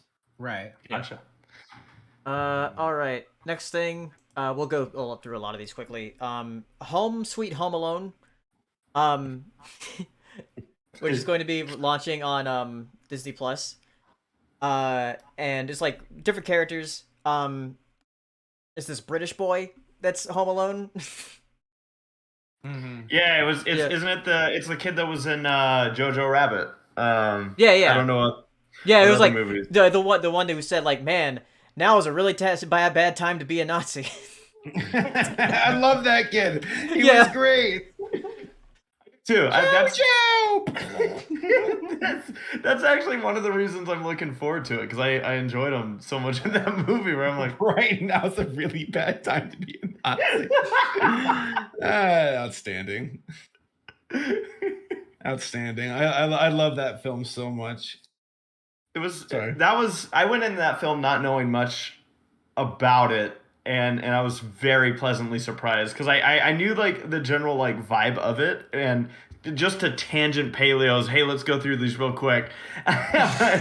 but like, yeah, I was like, so it seems like lighthearted and about Nazis, and I'm how I don't even know how this one. Well, I wouldn't say it's got some levity to it, and there's like a comedic air, but at the same time, I think it knows when to stay grounded, where it's okay, this is also a very serious topic, and we know when to bring in our hearts, but also like use the jokes too. Right. No, I'm your little friend Hitler hanging out with you, and it's like his imaginary friend's Hitler. That's his best friend. And it's great.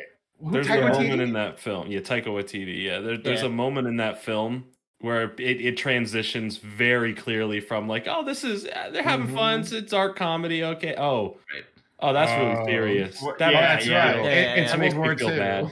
And that's the thing is like from the trailer, I was like, how is this? Like this just seems like not the kind of movie I'd expect. All right, let's see it. And I was very pleasantly surprised with the final product of it. Yeah, but yeah, Home Sweet Home Alone. Yeah, Macaulay Culkin, he's back, and he's still afraid of burglars. He's the burglar now. He's the burglar now. Yeah, that would actually be hilarious if Macaulay Culkin needs to get back. Well, into there was a thing in the trailer where like there was a cop that had like McAllister like on his like the name same tag. guy. Is it the same actor? Tell me it is. I love it when they bring back actors. Yeah, I don't know, but like it comes out. It comes out in next month. So. Oh boy.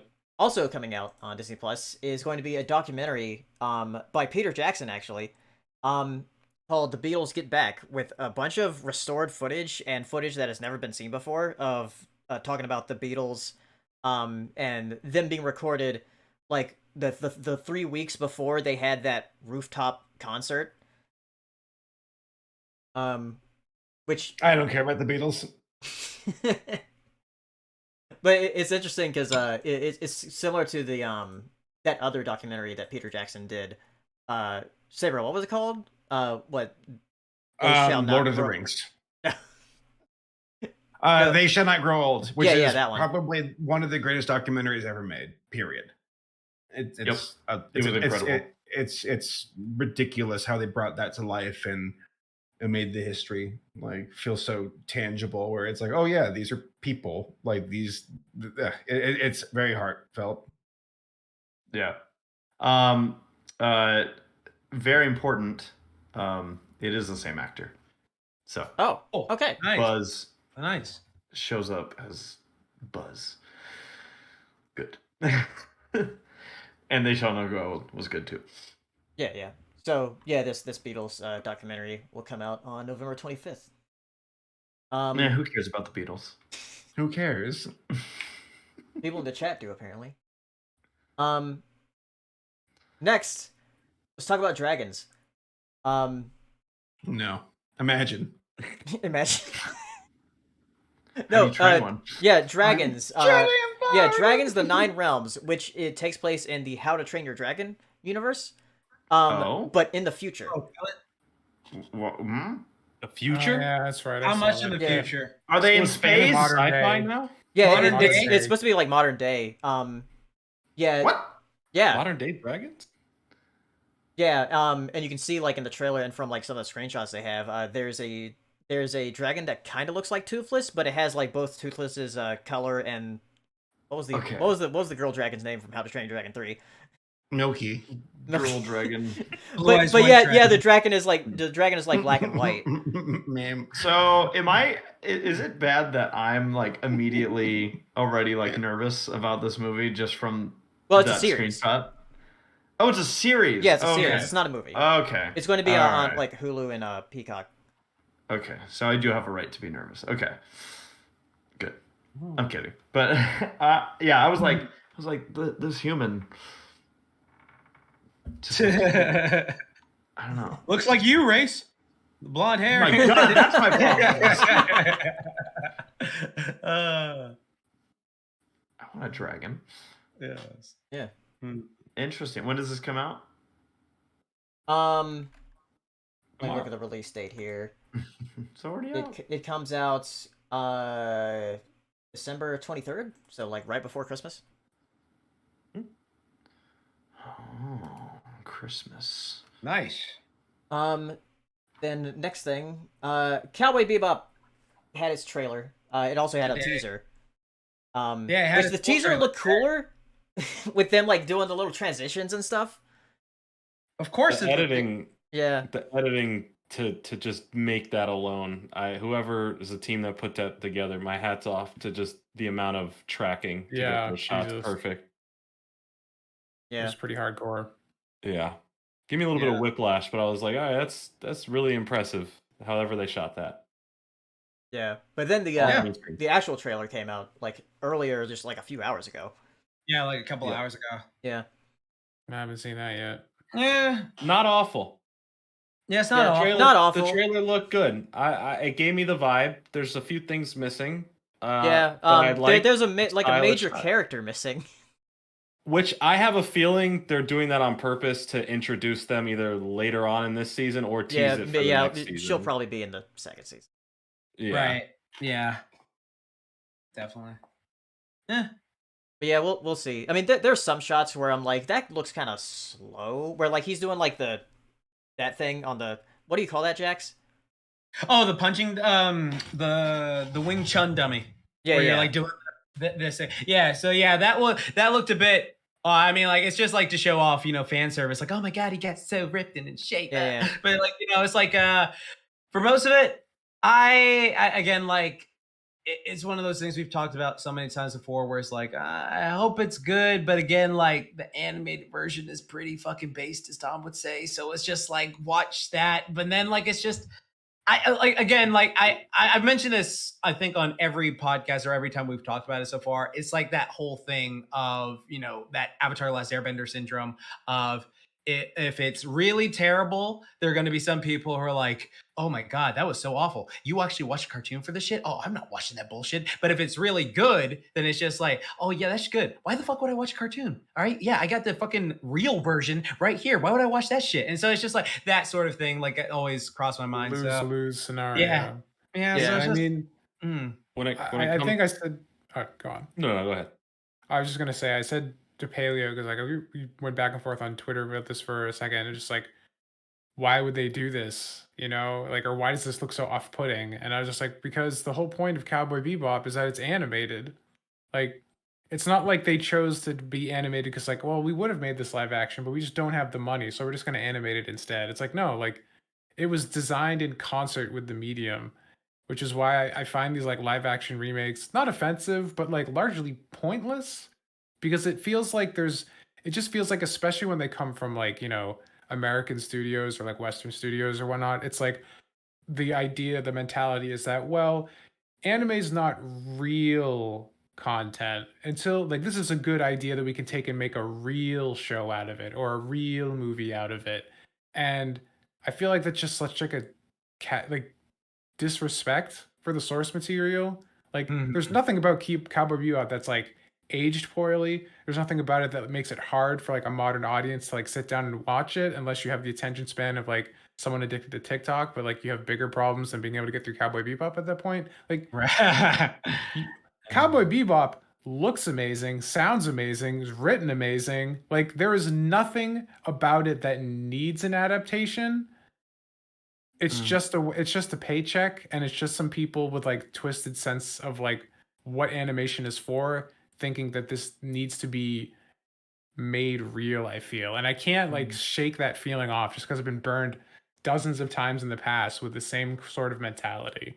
And one thing, you know, I always try to say this in any sort of a remake or a new adaptation is that I'm always welcome to remakes or new iterations, because in the best case scenario, I have two good things of something I like.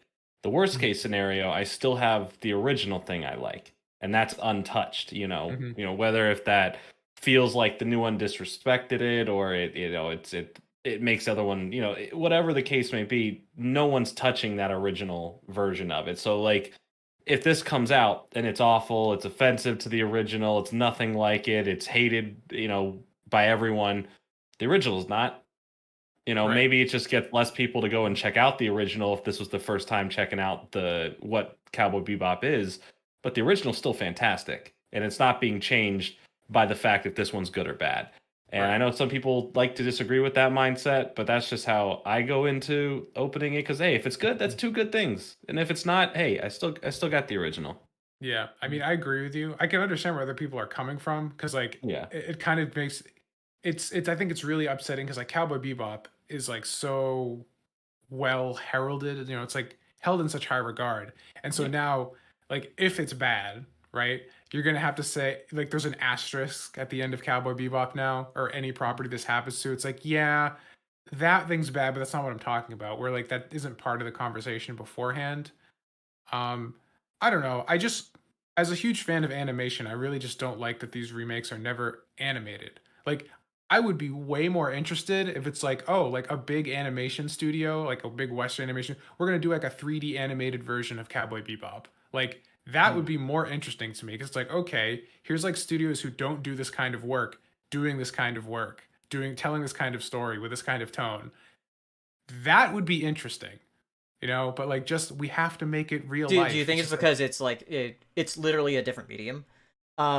Whereas, like, people get excited about video game remakes because they're like, "Oh, cool! They're gonna remake this video game and make it look better." Because, like, you know, video games are a fairly young medium compared to animation and live action. Yeah, I mean, obviously 2D animation ages much better than video games. So a lot of the time that makes sense, because, like, you know, like you said, games are such a young medium that like conventions change. You know, kind of new standards are established. And going back to an older game can still be really good, but there's like new players have modern expectations, you know, like going back and playing Metal Gear Solid 1, a little rough, you know, like if you're expecting like traditional through third person 3D controls, it's like, why is it top down? Why is it like so hard to control? And it's so different. So like those kind of things make more sense. But I just think, like, not even like talking from a remake perspective, but just like not disrespecting the medium of animation. And like, if you were going to remake it, if you wanted to put a Western like spin on it or an American spin on it, like, giving it to an animation studio and being like, make Cowboy Bebop with like a big Pixar level budget animated production or something. Let's take like these really fucking crazy powerful computers we have in our 10 billion polygons and like throw it at RenderMan from Pixar and just see what fucking happens. Because like never really happened before. Like we don't have like an adult oriented Pixar scale 3D animation project. Would Like, you think it would be doesn't like really exist. something like recently, well, last year I think, Lupin the Third, where they made a 3D movie of that. Right. Yeah. Which And it it was was like a great. completely different story, but like, you know, it's Lupin the Third, like, but in 3D. Which kind of Yeah. It's like it's totally possible to do it, but like that was done in Japan, so it makes sense that they would respect the fucking medium of animation. But like someone here on this side of the pond, I think it'd be really cool to do something like that. It's never gonna fucking happen, you know, at least not for another couple generations until even the old fucks are basically us and we're like, anime's cool, you know. So until we get there, it's probably not going to see that happening. But I don't know. I'm just a crotchety old man who's been burned by Dragon Ball Evolution and will never. No, we don't talk about that. You said what? Nothing. Yeah, we don't talk about that. Dragon Ball No. Evolution and no, you know, no, no, the no. last, What the was last that? Airbender. The what? Didn't hear it. The what? You didn't like Yeah. Mike as Piccolo? Swear to God, Tommy. Swear to God, Tommy. All right. Ball? Next thing. Diary of a Wimpy Kid. The opposite. So we're taking a live action movie and making it animated, though it's still based on the book. It looks closer to the book's like cover illustrations. Yeah, though it's kind of weird because the animation doesn't look as good as something like the Peanuts movie or the Captain Underpants movie, which had like very stylized graphics that looked like their drawings. The book. Yeah. Yeah. Where this still looks like it, but they have it in a way to where like if you see the characters like face front, they look really weird. Yeah. Whereas with the Peanuts movie and Captain Underpants, they kept them at sort of an angle to where they always look good. Mm-hmm. Yeah.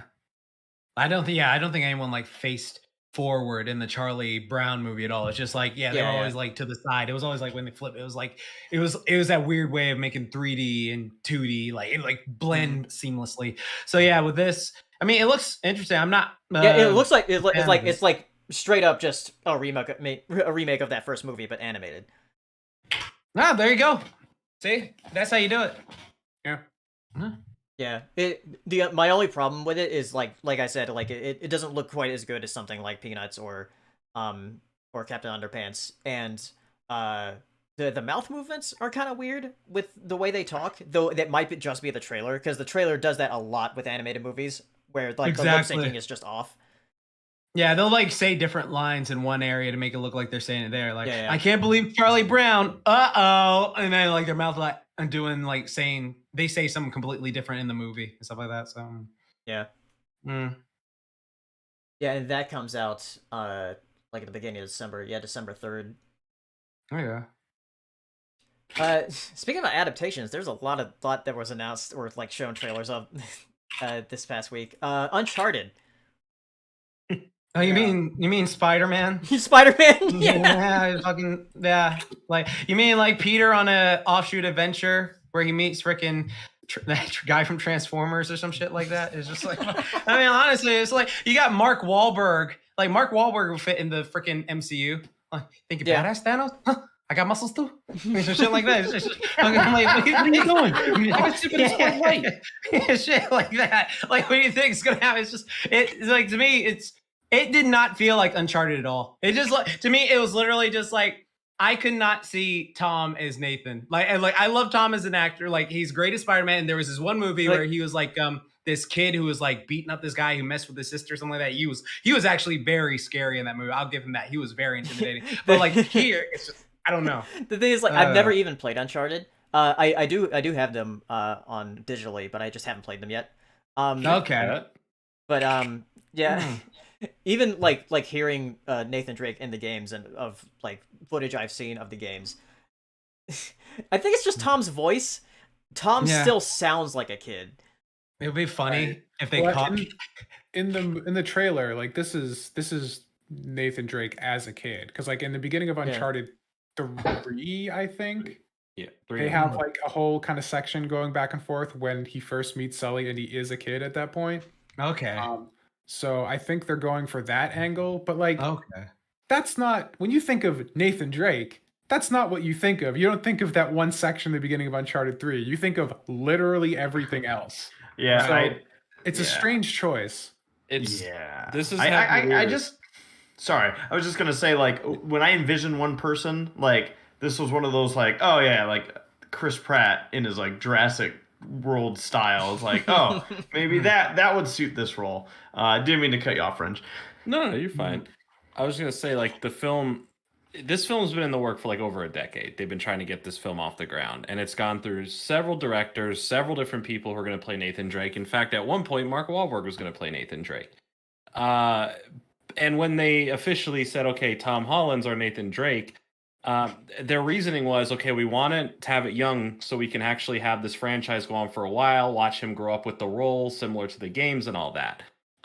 That turned out to be a lie because in the trailer they just said, okay, take that part from 3, take that part from 4, take that part from 2, make those moments happen somewhat similar in the movie. And so instead of having like this would have been fine if this was the younger years, but this really seems like they put him in all the super experienced stuff later on in his life, even referencing stuff from the 4th game where he's a lot older, like where he's retiring from this stuff. He doesn't want to do it anymore. He's an old man now. You start that game fucking just diving and like being a boring fucking dad. Yeah, like it's there's so much to it that is weird. I think the lack of the Uncharted theme song, like Indiana Jones would never put out an Indiana Jones trailer without having the iconic music, and you don't have the iconic Uncharted music, at least when the logo comes up saying Uncharted. That's a little red foul. I think the CGI with the plane in the trailer, a little sus. Could it be? I mean, the movie's not out yet, so there's time to fix that. Comes out in February. There's still a slight window. They wanted to keep it like they wanted to keep it in the spirit of the game. So all the CG, all the CG's rendered on a PS4. You know, the cutscenes are all just PS4 cutscenes. Literally all it is. And I feel because there is a picture and it was promised that Mark Wahlberg has the iconic Sully stash, right? There's a picture of him with the stash behind the scenes. And we see nothing in the trailer. I don't think they did a reverse Batman v Superman Justice League where they digitally put it on later or took it off. I think there's literally going to be a moment in this film where at one point he just comes on the camera with the mustache. He goes, what do you think? What do you think about my mustache, huh? What do you think about it, Tom Holland? He's like, exactly. Yeah, it's a good mustache. To give it any sort of praise, though, the mannerisms and the quick quips seem to be like the timing of it was right. Like when the Scottish guy is speaking, he goes, "What?" And then right before he gets hit by the car, he's like, "Oh no, oh crap!" Like there's like he has the video game like perfect pause for a quick quip down. Again, it does feel weird seeing this with what we feel like we were promised with this film. And now they just went, okay, get that plane scene, get the boats from that, reference the brother. I don't know. It seems like all over the place. It's bizarre to me that a fan film had a better casting for Nathan Drake than the official movie did. Like, it blows my mind. Like, what a world we live in. Because like there was that fan film that had Nathan Fillion as casted him. Oh, and, damn. Yeah, there's like a whole like 20-minute fan film, and they got him somehow to play Drake in that fan film. It was good. It worked. Now I don't know how I ever what's gonna happen with the Last of Us TV show. You know, like what's like they hype this up and they're like, oh, we're really working hard on all this stuff. And like this trailer, I'm like, yeah, this is probably gonna go the way of not so good. I would probably guarantee you that the Last of Us TV show would be better than this. I do think it will be better. HBO doesn't always, you know, they have some stinkers, but they usually and also pretty good just like video some games in general lend themselves better to becoming series rather than movies, because video games, you spend a lot of time with them, you spend a lot of time with those characters, and it just makes sense to do a series rather than a movie, where the movie is like a lot shorter. Absolutely agree. Right. Facts. All right, last couple things before we go to Q&A. So Animaniacs Season 2 had their trailer. Looks like it'll be a lot of fun. Coming out November 5th, so very soon. I really liked the last season. It very much surprised me with Animaniacs coming back, because it felt like a continuation. And there was a lot of jokes that were pretty funny. So I'm excited for that. Did any of you watch the first season? I know Saber did. Watched and some of Jax. Yeah, I I've watched. Of Yeah. what? Of what? Animaniacs. Animaniacs. Oh, I Yeah, watched TV. like the first 7 episodes of the Hulu. I need to finish it still. Yeah, you were watching it with Katie, right? Yeah, we watched like a few Yeah. episodes. Yeah. Okay, yeah, I did. Yeah. Yes. Oh, by the way, Tom, you need to watch this fucking ghost show. Yeah, the Ghost of Molly McGee. Because it's literally just you and Katie. It's fucking Yeah, just yeah. you and Katie. Like literally, that's all it is. Okay. It really is. Dude. It's so good. I was laughing so hard just with that visualization watching it. Like that's all it was. All right. Yeah, I'll definitely check it out then. No, we need to watch it together. Both Okay. you and Katie. Sure, Okay, yeah, sure. definitely. I curse you, Molly McGee. Yeah. And then last thing, I'm putting all this stuff together because there's so much of it. DC FanDome had a ton of trailers for a lot of stuff. All right, let's knock them out there. Which right. one's first? So, we got Teen Titans Go and DC Superhero Girls are doing like a movie together. There was like a little clip of that. A movie or like a special? Similar 'Cause they've to, I got- think they're Teen Titans versus Teen Titans Go like type. Yeah, Oh, yeah. okay, Which so like- that okay, was like a so, movie yeah. length. So Okay, yeah, Yeah. movie length. Okay, then that's good. Like, I really liked Superhero Girl. Superhero Girl in that is like literally my favorite. So freaking Yeah. Yeah, love that show was girl. surprisingly good. We like watched a ton of it at HomeCon. Yeah, Yeah, exactly. It was fucking great. So that's gonna be yeah, interesting. the thing is, like in that clip, I don't see Supergirl anywhere. I know it pissed me off. Where's my wife? All right, yeah, shit. Come on. Tomboy. Then there was a trailer for Black Adam. Black Adam with The Rock Yeah. playing The Rock again. No, because Black Adam is like a cool. Like literally, what's funny is The Rock is perfect body and physique wise for Black Adam, but it's just like I'm just curious if he's gonna be himself like he is in nearly every other movie he's in. So it's just like because even when he was unique as Hobbs in like Fast 5, he literally turned into The Rock later on. So it's just like, oh, come on, Rock, just like. I hope he can be the character. So Yeah. Very narrow range. you know, Then, I'm surprised he isn't the Thing yet. I mean, It's right there, Marvel. The Rock, the giant rock. Then let's see, Aquaman and the Lost Kingdom. I'm not which- watching that bullshit. Fuck that. They only had like a behind the scenes teaser. They didn't really have a trailer. For We're any doing of that. another Aquaman movie. No, Yeah, they're doing yeah. an Aquaman TV show, which looks like Thundercats Roar. But that's already That's out. already out. They Yeah. already did all 3 parts. Yeah, fuck which that. They are like doing an Aquaman 2 that's in production right now. Yeah, that's coming out next December. Okay. They showed another Aquaman. trailer for Suicide Squad: Kill the Justice League, the video game. No, That's, fuck that game. yeah, that's the Rocksteady. Is Rocksteady making that one? I think. That's Yeah. Bebop. That's good. That's good. It's like That's the good. the, I the like people that. who made the Arkham games, right? Oh yeah. Yeah. There you go. There's a trailer for Peacemaker, which is coming Yeah. out in January. That James Gunn's still on that, so I trust that. Yeah. There is a thing for DC League of Super Pets, where it has The Rock playing Crypto and It's just gonna be the and Rock. Kevin Hart playing Ace, the Wait, Bad what? Hound.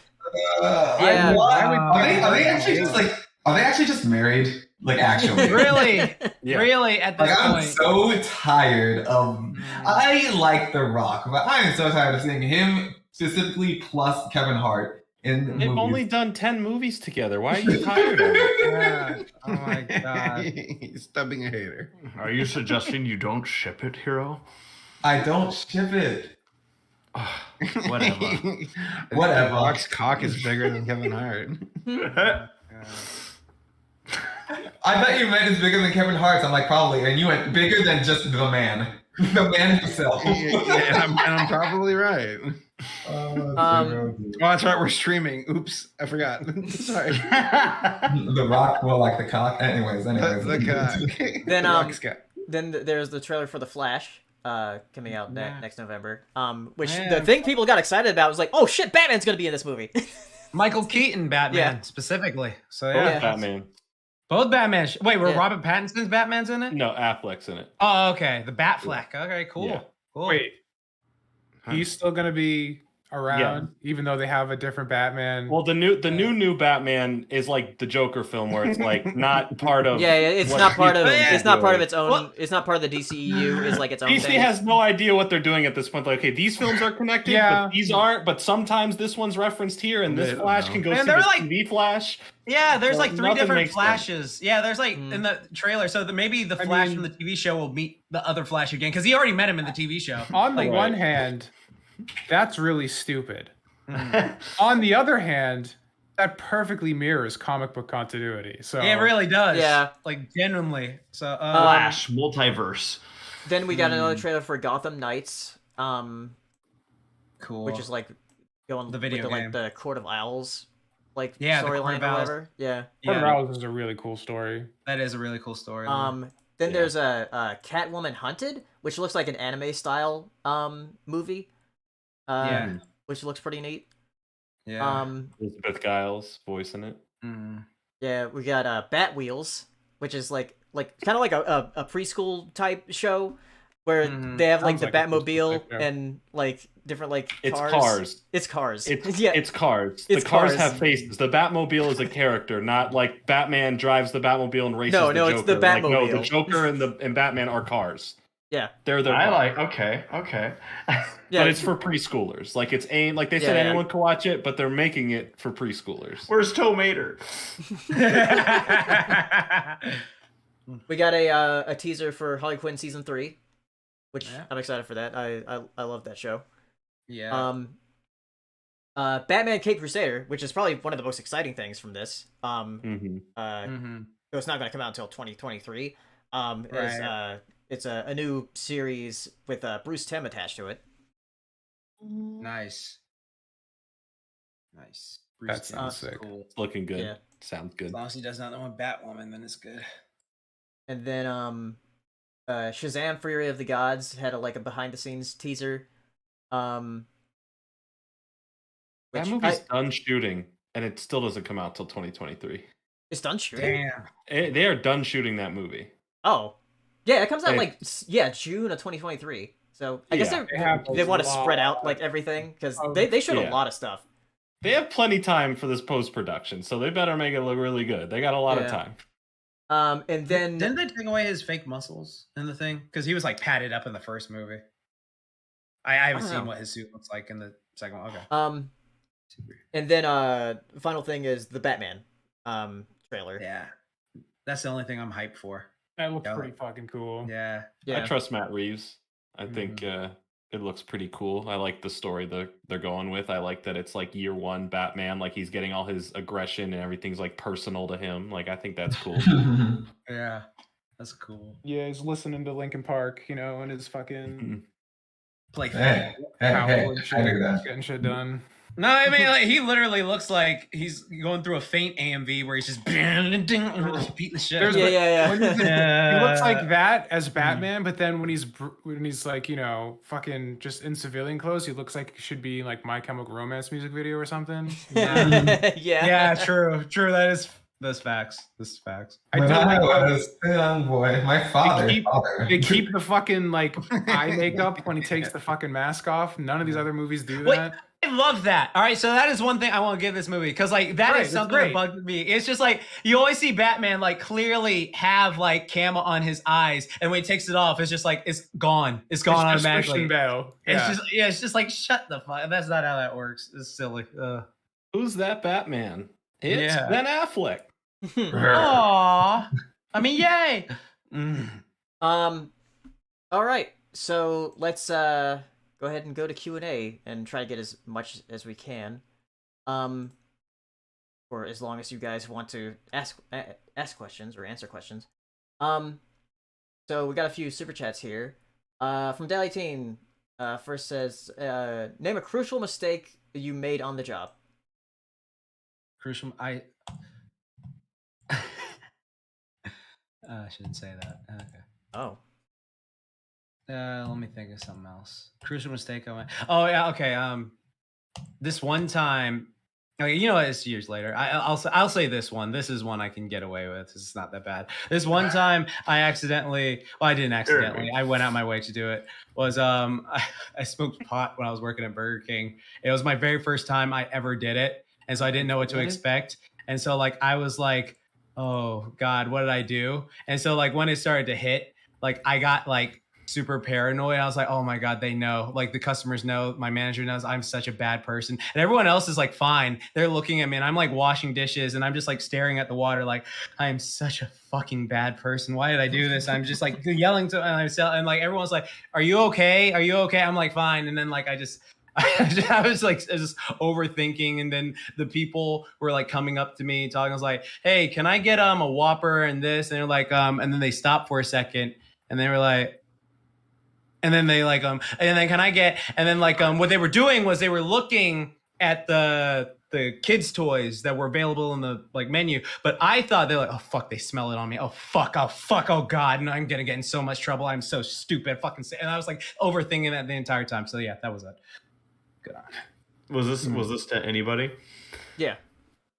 So in the first, so I'm a mechanical engineer, and so I do a lot of design on computers, and that the computer design, what we'll do is we'll break down componentry for anything that's going to be welded together, and we cut all of our stuff in-house, so we have to make a separate file. When I started my job, I'd never done one of these before, and what I didn't realize is that there was scaling involved.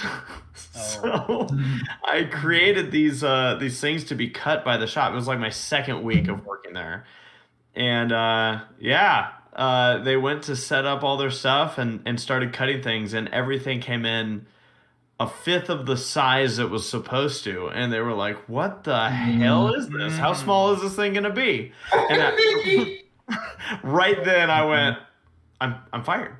That was it. Goodbye job. It turned out okay. I feel like a lot of people have that on their first job. It's just your first mess up. You're like, I guess I'm fired. I guess I just suck at life. that was it. I mean, you know, I've been there for almost 8 years now, so I guess I made it by that. Nice. I'm trying to think of an answer, but I can't. Nothing's coming to mind. I'm just perfect.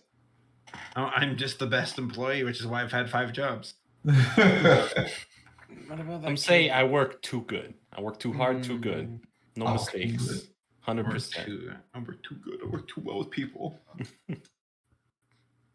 All right, next thing. Enigma Prince asking, what's your take of media handling LGBTQ plus community and representation, as well as the recent controversies of the shows and or movies taking of trans? Again, like in the most like, you know, right way to say it as possible is like there is nothing wrong with like incorporating it into a show to be like, okay, because like we live in a completely different world than we do like 10 years ago, 20 years ago, like massively different. So there's like good to have that that character like be that, have that representation in a way that's like very like natural. It's like, oh, like because there are a bunch of people growing up like that where before they were like told to be like, oh, you're like a leper, you shouldn't have this, whatever. And so like, you know, now they're getting their chance to be shown, and it's like it's cool for times like to have that done. I think the only issue with certain things is where it feels like it's a bit of pandering instead of, it's like trying to get brownie points instead of being organic. So for example, like there are some series where like it feels like super organic, like Loud House, super organic, Kipo, super organic, Adventure Time with Bubblegum Marceline, super organic, you know, stuff like that. They're like, they make it like, you know, this is like, you know, just completely thing, like normal thing for him, and it is like a normal thing now. It's becoming like more normalized, which is good. But there are some shows where it's like you never gave any indication whatsoever that this character would even hint to be this way, and then they've done this, and then like it's just like, well, you're saying this, but you showed this, and you didn't even give a hint, and that's where I think is a certain issue. So for example, here's one I was talking about is like Aqualad in Young Justice. So for example, Aqualad in Young Justice is a character who like, you know, they made him bi in the comics, is like completely fine, completely great and stuff like that. That's good. Happy for him. But in the show, the way they went about it was in the first 2 seasons, the first season, he is very much in love with this woman named Tula, and he's like, oh, I really love her. I want her to be with me. But then she goes off with the Aqua lad that was in the original 2003 Teen Titans, and he's like, okay, I got my heart broken. And then throughout the rest of the series, for the first 2 seasons, he was still very much in love with Tula. And then like when it's like, oh, I lost her, he's like still very hyper focused on that loss. So like we had like this time skip years later and stuff like that.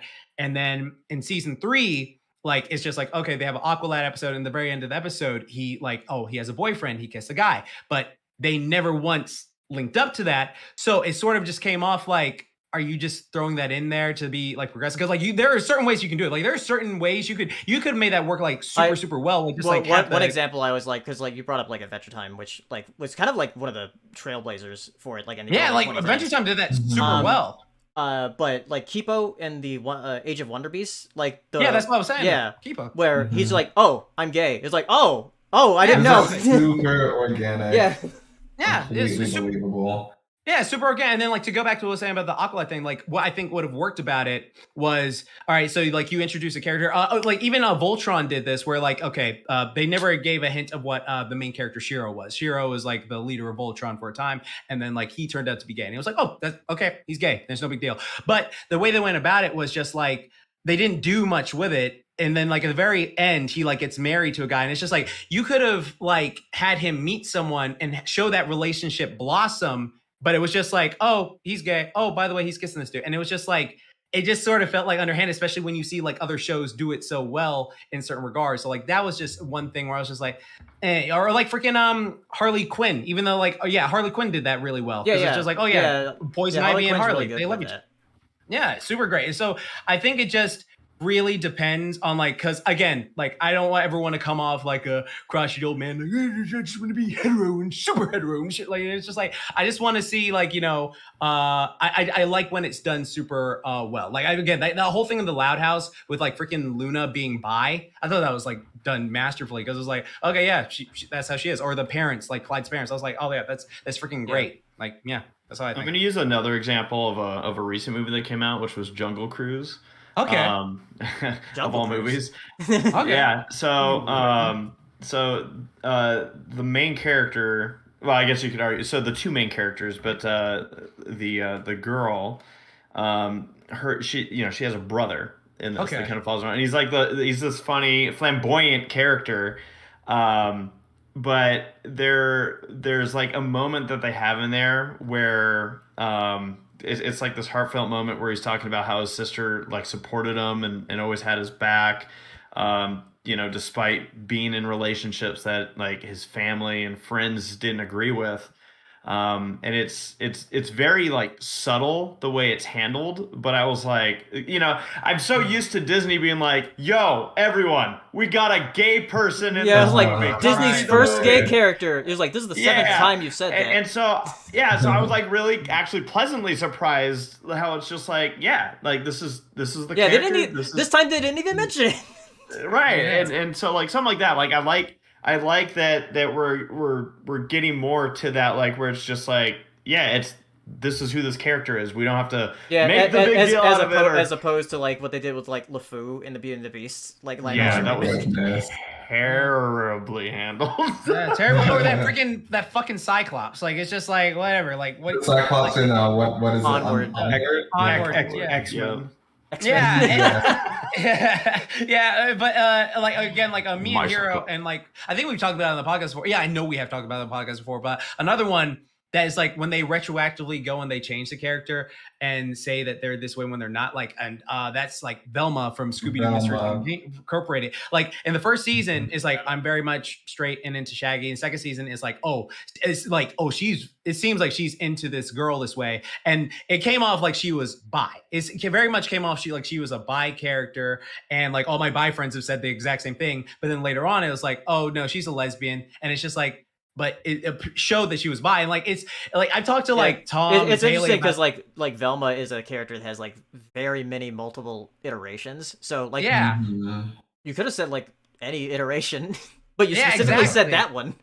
Yeah, it was like you clearly didn't show it, and it's like we talk about this in like certain shows. 'Cause I've talked to like both Tommy and freaking Pele about this like numerous times. But like there is that sort of thing of just like, oh, you're bi. Oh, it's just like, oh, they're either gay or they're straight. They're not bi. Like freaking The Boys, the freaking TV show The Boys brought this up super well, where it's just like if a character is like the Queen Maeve, did you know Queen Maeve is a lesbian or something like that? And then she's like, actually, you know, Maeve is bi, right? And then you're just like, I think gay or lesbian is just a better sell. And it's just like, bi is part of the LGBT. I love that in The Boys. Yeah, it's just like, it's part of it. Like, give them their shine. It's just fun, right? Just calling it out. Yeah. Next question. I'm gonna do Kellen Sproul here. Because Sprout? I thought you said sprout for a second. Sprout. That's an L there. L. That's an L. That's paleo. Clip that. That's an L there. That's an L there. But they have a $1 donation. I already mentioned about like how it'll go away if there's just a $1 donation. But like it's still the question was, for Tom, what's your favorite part of making 3D animation? I have to take it as a requirement for school, but discovered that modeling is actually really fun. Also, what program do you use? I use Blender because I'm poor and it's free. But it's actually really good. I like Blender a lot. I think it's grown substantially, and especially the last couple of years when they released 2.8 and changed the entire UI and finally made left click select like every other program on the face of the planet. Huge step forward for usability. The founder who made Blender was like, no, like your muscles in your index finger are stronger, so it's better to be clicking with right click because it won't tire your hand as easily. So for like 10 years, they kept that, and eventually you're just like, you know what, I'm not winning this one, and they finally changed it. Thank God. But yeah, I use Blender. It's really great. My favorite thing about animating, or just like 3D in general, I like the modeling and texturing is really fun. That's like bringing the character to life or bringing the environment to life. I really like doing like box modeling, which is like low poly, like PS1, PS2 kind of stuff, because I don't know. It's very like technical because you just start with like geometric shapes. You just kind of slowly add like points and create a character out of that. It's a little bit more like mechanical than like sculpting. For some reason I prefer it. Animation is very difficult. It's incredibly difficult. It's painfully difficult, but it's very rewarding when it actually works out. And now I'm getting into like doing like motion capture stuff as well, which is also really fun because then you can so sick act it out, or you can get motion capture data and then modify it and stuff. So that is legitimately badass, though, Tom. Jax, at some point when we hang out, I want to like there's an app that lets you capture motion capture from like video recording. Oh yeah, do a bunch of fucking cool shit, and then we can have. It's like do a backflip and like yeah. Oh, that'd be dope. Oh, dude, sick. Next time we hang out, we should do that. Definitely. Let's do it. All right. On 2022. From Brandon King says, "Hey Jordan, did you know Stitch has an anime?" Yes. I did know. Yeah, I knew too. As fact, because Jordans all know this. Yeah, every Jordan. Just plugged into the Jordan hive mind. Well, you know what's funny is like I thought the Lilo and Stitch anime, or is just called Stitch, like was just going to be its own thing. But then like freaking Lilo shows up as an adult in it, and I was just like, oh, so this is actually a thing. Like I was like, oh, okay, then like this is it's a spiritual successor sequel. Yeah. I was just like, shit, that was interesting. That's a video for y'all right there. What the hell is Stitch? I'm telling you, Saber. I'm hooking you up. What the hell is the Lilo and Stitch anime? Yeah. Yeah. There you go. Love you, bro. Edit Man has a lot of questions here. He put in. Says I held this question back for a while to do some insight on it, but thoughts on the Cinemassacre AVGN controversies on Screenwave ruining Cinemassacre? What? Oh, was this about the little thing that happened earlier this month? I did hear about like one of James Rolfe's writers like plagiarizing something. Yeah, so basically what happened with that was he just he's been doing Monster Madness for like literally over a decade, like literally my favorite thing on his channel. But like what happened was because Monster Madness is such a like heavy intense project, yeah, it's such a massive thing. He's like now at the point where he hires like writers and other people to like do stuff. And so what happened here was he was talking about a film. And they literally just copy and pasted someone else's article about the film and put it right into the script. But he was like reading it verbatim and stuff like that. And like he didn't like. And if you're like reading something verbatim, it's good to say like, "Oh, I was influenced by this," or "I was talking about this," or something like that, or like "This was said well here," or something like that, or like even put it in description box. But like it literally didn't happen until afterwards. And so like he did an apology video and was like talking about that. So is that what they're talking about? I don't know. Okay, I said that's also related. So okay, well, yeah, that seems like a very minor thing to like. Cinemassacre is ruined because there was one quotation that wasn't properly cited. Like shit happens. Exactly, shit happens, and that's how James handled it like very respectfully, like he always does, and so like he just got on with the day. So shit happened. Like I don't know, like James is like one of those guys where it's like he pretty much like what was the last thing that people got mad about? The Ghostbusters thing? That was like 2016. Yeah, that was 5 years ago. Yeah, shit. So shit happens. Time proved him to be correct. Yeah, there you go. He was correct immediately. Edit Man also asking like, who do you think will be a better cast for the live action Uncharted movie? Anybody. Okay, yo, Tom, it'd be funny. Because Nolan North voices Deadpool, Ryan Reynolds as Nolan North also voices Deadpool. He's the voice of Nathan Drake, and so Ryan Reynolds would be like Deadpool in real life action. Straight up, that'd be funny. That'd be amusing. Gets my vote. Also from Edit Man, thoughts on an upcoming WB Smashlight game? Yeah, so I saw the rumor or the leak about this. Multiverses? Yeah, multiverses. It was like leaked on the gaming rumors and leaks subreddit. And I know that Jeff Grubb on Twitter retweeted and said like, "Oh yeah, this is true, but NetherRealm isn't making it." You know what this feels like? It feels like all of these MMOs trying to take down World of Warcraft in like 2010 or whatever. It's like you can. It's Smash. You're not gonna win, man. Yeah, like, because like Smash is like over now, at least for now. Unless like Nintendo wants like someone else besides Sakurai to take the reins of it. AAA companies hopping on a trend, not understanding that the reason the initial trendsetter worked is because it was different from what else was in the market. No. What? Never happened before. That's no. Video games don't do that. Never. Never. But I would be excited to see like the different characters they would put in here. You're the problem. With all these Warner Brothers characters, because like it had listed like Shaggy and Tom and Jerry and Johnny Bravo, with Gandalf. Like, shit like that. Is that Gandalf? Yeah, exactly. Yeah. And they've already Sam was hinting at the whole time. Yeah, and they've already referenced like Ultra Instinct Shaggy in that Mortal Kombat like intro. I hope they have Ultra Instinct Shaggy. It'd be amazing. Is LeBron gonna be playable in the game now? Yeah. They should, instead of making a Smash game, they should just make an Ultra Instinct Shaggy Musou game where it's just Ultra Shaggy killing like 10,000 guys. You just said the most disgusting words you could have possibly said. Like, oh my god. Ew. God. I like Dynasty Warriors. I did. You did. I like Dynasty Warriors 3 and 4. Yes, I like Dynasty Warriors 2. How can you tell them apart? I literally. No shades of people that like Musou games. I'm just tired. I'm so tired. All right, Edit Man asking, it's October, so what moments in movies or games, or maybe shows, that it made you terrified or spooked out? Well, like Metroid Prime 1, Pandera Gist, the Space Pirates, when I was like 9 years old. That is pretty Literally, spooky. I was like, is this game, like, this game's supposed to be accessible to kids, right? Because I'm like about to like pee my pants. Like, honestly. Like genuinely scary. I had a something this year that spooked me out. Like earlier when I was playing Resident Evil Village.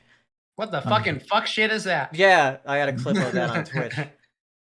Race, if you're there, did you get to that part? Because I know that you're posting your stuff on Ready Player Dumb. What's funny is that I heard you say Resident Evil and I threw my headphones off, and from the corner where they flew, I heard you go race, and I went, oh shoot, and I had to run and go get them.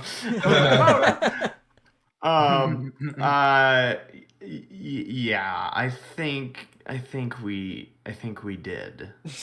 If it happened in the dollhouse, then Yep. yeah, that's coming. And Sarah and I both were Loved it.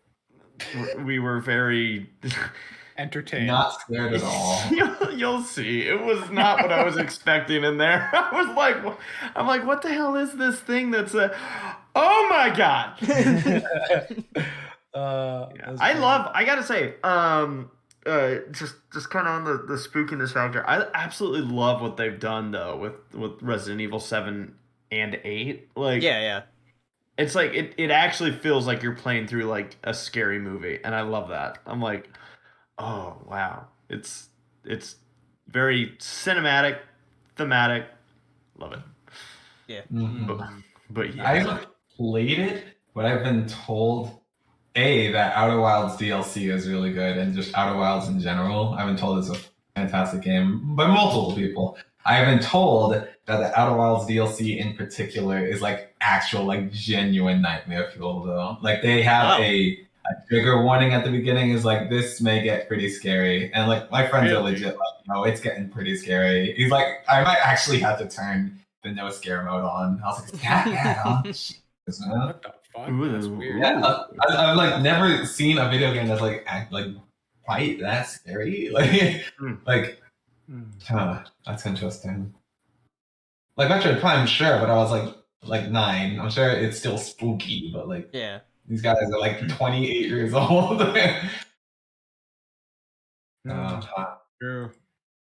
Anybody else has spooky moments from movies or games? I mean, I was just gonna say, like, I'm imagining, since you referenced the age of this person here, where you're like, wow, you know, at your late 20s, like, what could be so scary? And I'm imagining like it's like taxes or something. Yeah. And we're like, that is the scariest thing. For sure. Student loan debt. Yo, my taxes this upcoming year are about to be real dumb. I'm not Student excited. loans, unironically, are the most You terrifying can't thing afford in my your life. medical bills. And just like a fucking movie slasher, they won't fucking die. Sequels just get churned out every year. Right. destroy the evil. Another one from Ediman here says, what sponsors would you love to be on your channel? For me, if I build mine, it would be Butcher's Box, which I heard is really good from the Sen channel, and I'm going to try it. Okay. I don't know. Raid Shadow Legends sponsored. Why? Oh God! Raid Shadow. Why'd you say it like the? I would unironically like to be sponsored by Raid Shadow Legends so I could get Matt's brother to make a spot for it. Okay. Oh yeah, Those- Matt's brother is an amazing editor. Yeah, I Nice. just think he would do something like really just like denigrating to the product that could still skate by. That's what I would want. As someone currently still under contract with them, yes. Yes. Yes. Yes. How many hours you put into Raid Shadow Legends? Uh-huh. At least. In all seriousness, I played about 6 hours of it. Wow. Okay. Nice. That's the real answer. Um, I'm contractually obligated to say at least 6 hours. No, that's just the reason, because they were supposed to give you assets, but they said just, you know, they say, hey, we'll get you the assets when we can. They never did, so I ended up playing the game to get the assets. So yeah, it's all right. Yeah. Editman has apparently it says well, it's been 2 months and YouTube has a sub highlight feature now, so keep going, you bronies. Thank you for subbing to the POS podcast and being a real POS. Uh,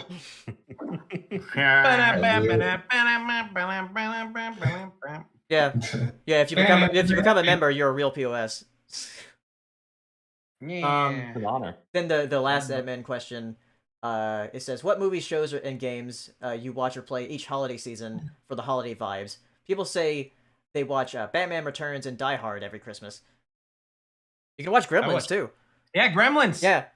No, you can't watch Gremlins 2, Paleo. That's not No, during no, Christmas. that's not what I meant. Wow, fucking noob. All right, you watch Gremlins 1, thank you. I don't think I do every year. I don't really have like any holiday traditions. Like, my family always watches Christmas Vacation on Christmas or Christmas Eve. I have a whole list of holiday movies I watch every year. Home Alone, Jim Carrey's Grinch, Christmas Vacation. Yeah, I'm like, I gotta. Ernest Saves Christmas. I always want to watch the Hey Arnold Christmas special because it's really, really good. I usually don't get around to it. Yeah. Yes. Instead of worrying about Christmas, I want to just find out how Mr. Wynn and his daughter survived the Vietnam War because that's something kids are watching, right?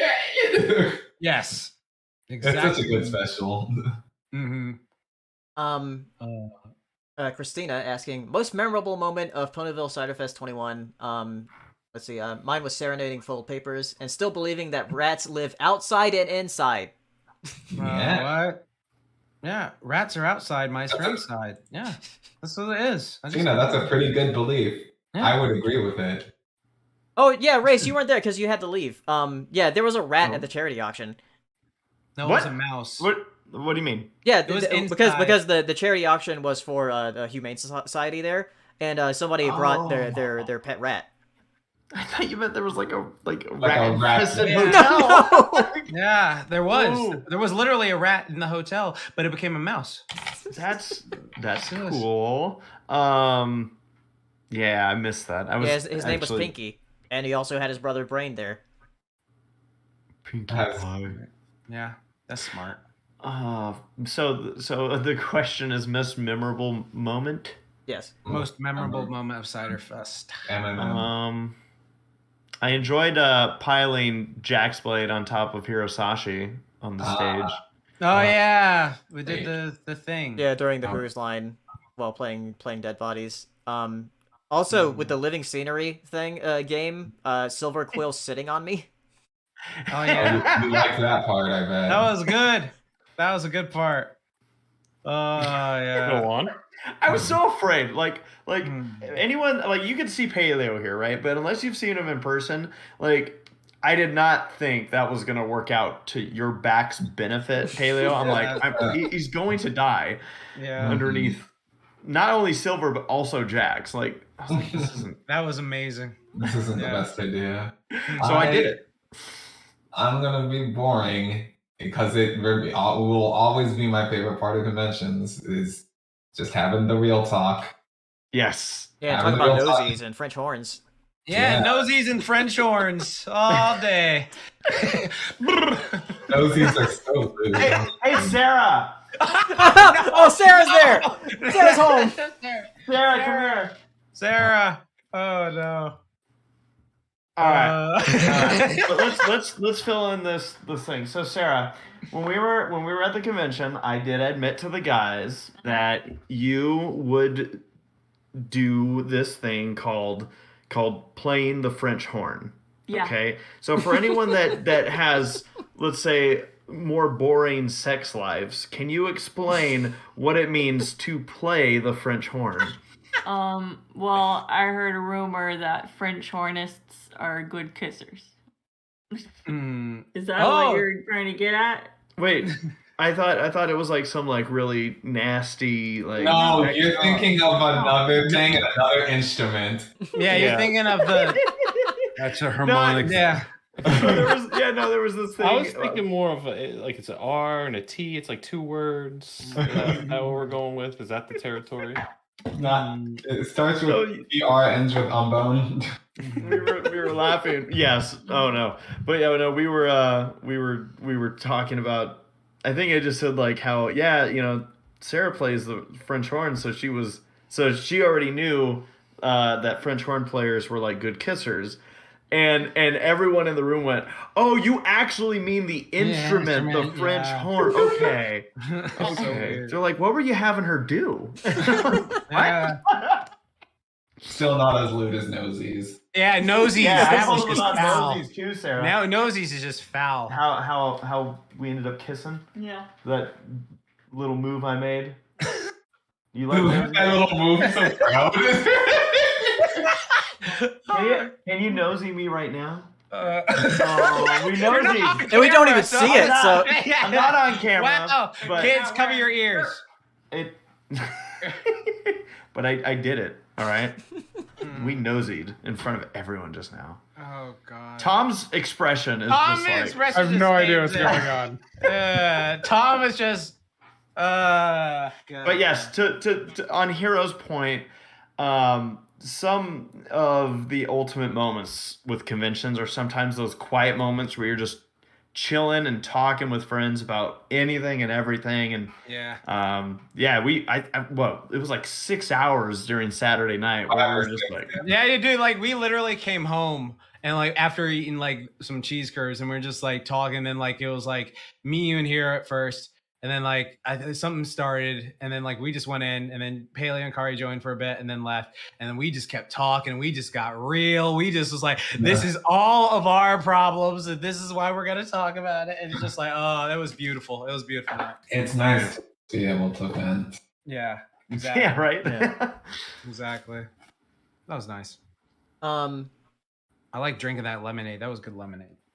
I don't remember much of it. Two. That was good. He had 2 drinks. Yeah, exactly. Yeah, 2 Okay, drinks. you know what's funny about that? I was talking to my friend Mike because I for people out there, I'm a colossal lightweight. I do not drink at all. Like I literally drink like 3 times a year and shit like that. So like for me, it takes very little for me to get like and shit like that. But the benefit of that is because it takes so little, it doesn't fuck me up in the morning. So like I get all the fun of being like this and I don't get like sick and like, oh God, I got to throw up. So that's a cool thing. And then I have a photo shoot I have to prep for in 3 months. So that was good. I needed that.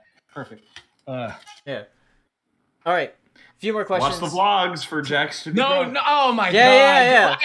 How much? Yeah. Oh, you know what? I'm just going to, I trust you, Race. All right. I trust. Race is gonna have all the vlogs up on his channel, so be sure to check that out. Oh God. No. Because Jordan Fringe, Race is basically our guy who vlogs everything whenever we're at conventions. So Gets all the good footage. yeah. Oh, yes. Yeah, he has like season 1 to 3. Actually, he only has season 2. I have season 1, and yeah, it's pretty good. Yeah. Yeah, I have season 2 through 20, and Yeah. you got season 1. Yeah, I guess. Oh, I'm the only one with season 1. It's like The Walking Dead for some reason. It reminds me of that, where it's like, oh yeah, they had the original creator, and then they're like, okay, now we're gonna have these other people take it over, and everyone's like, season 1 just hits different. Yeah. Frank, Alright. who? All right. Last few questions, then they'll end it because we're going kind of long. Edit Man asks, since there is a Diary of the Wimpy Kid topic, thoughts on the books or the live action movies? I've only seen the first movie because like the Diary of the Wimpy Kids books like came out like around the time I graduated high school, so I had no interest. Mm-hmm. Yeah, true. Any of you guys? Sorry, what was the question? Never read him. Any thoughts on the Diary of the Wimpy Kid books or movies? The only thing I know is that Rowley clip. That's it. But like, don't talk to me. Don't come by my house. We're done. Like, that's the only thing I know about that. Then Delaytane says no mention of Nintendo Switch Online 64. Thoughts? Yeah, I just joined Heroes Plan last night because he mentioned like yesterday when we were hanging out before leaving that he had the family plan with a few friends, so I has to join his. So part of the plan with 7 people now. Yes, because we're all Animal Crossing people, and also my nephew. Yeah.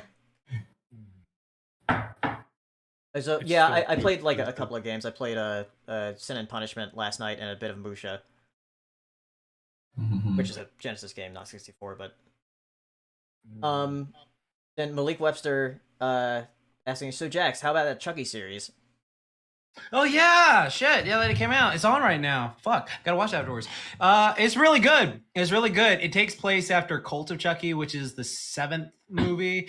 And it's really cool, but like you don't have to watch the movies to get right into it. Like it's like pretty much it's about Chucky like meeting this kid and trying to convince him to do like fucked up shit because that's what he does now.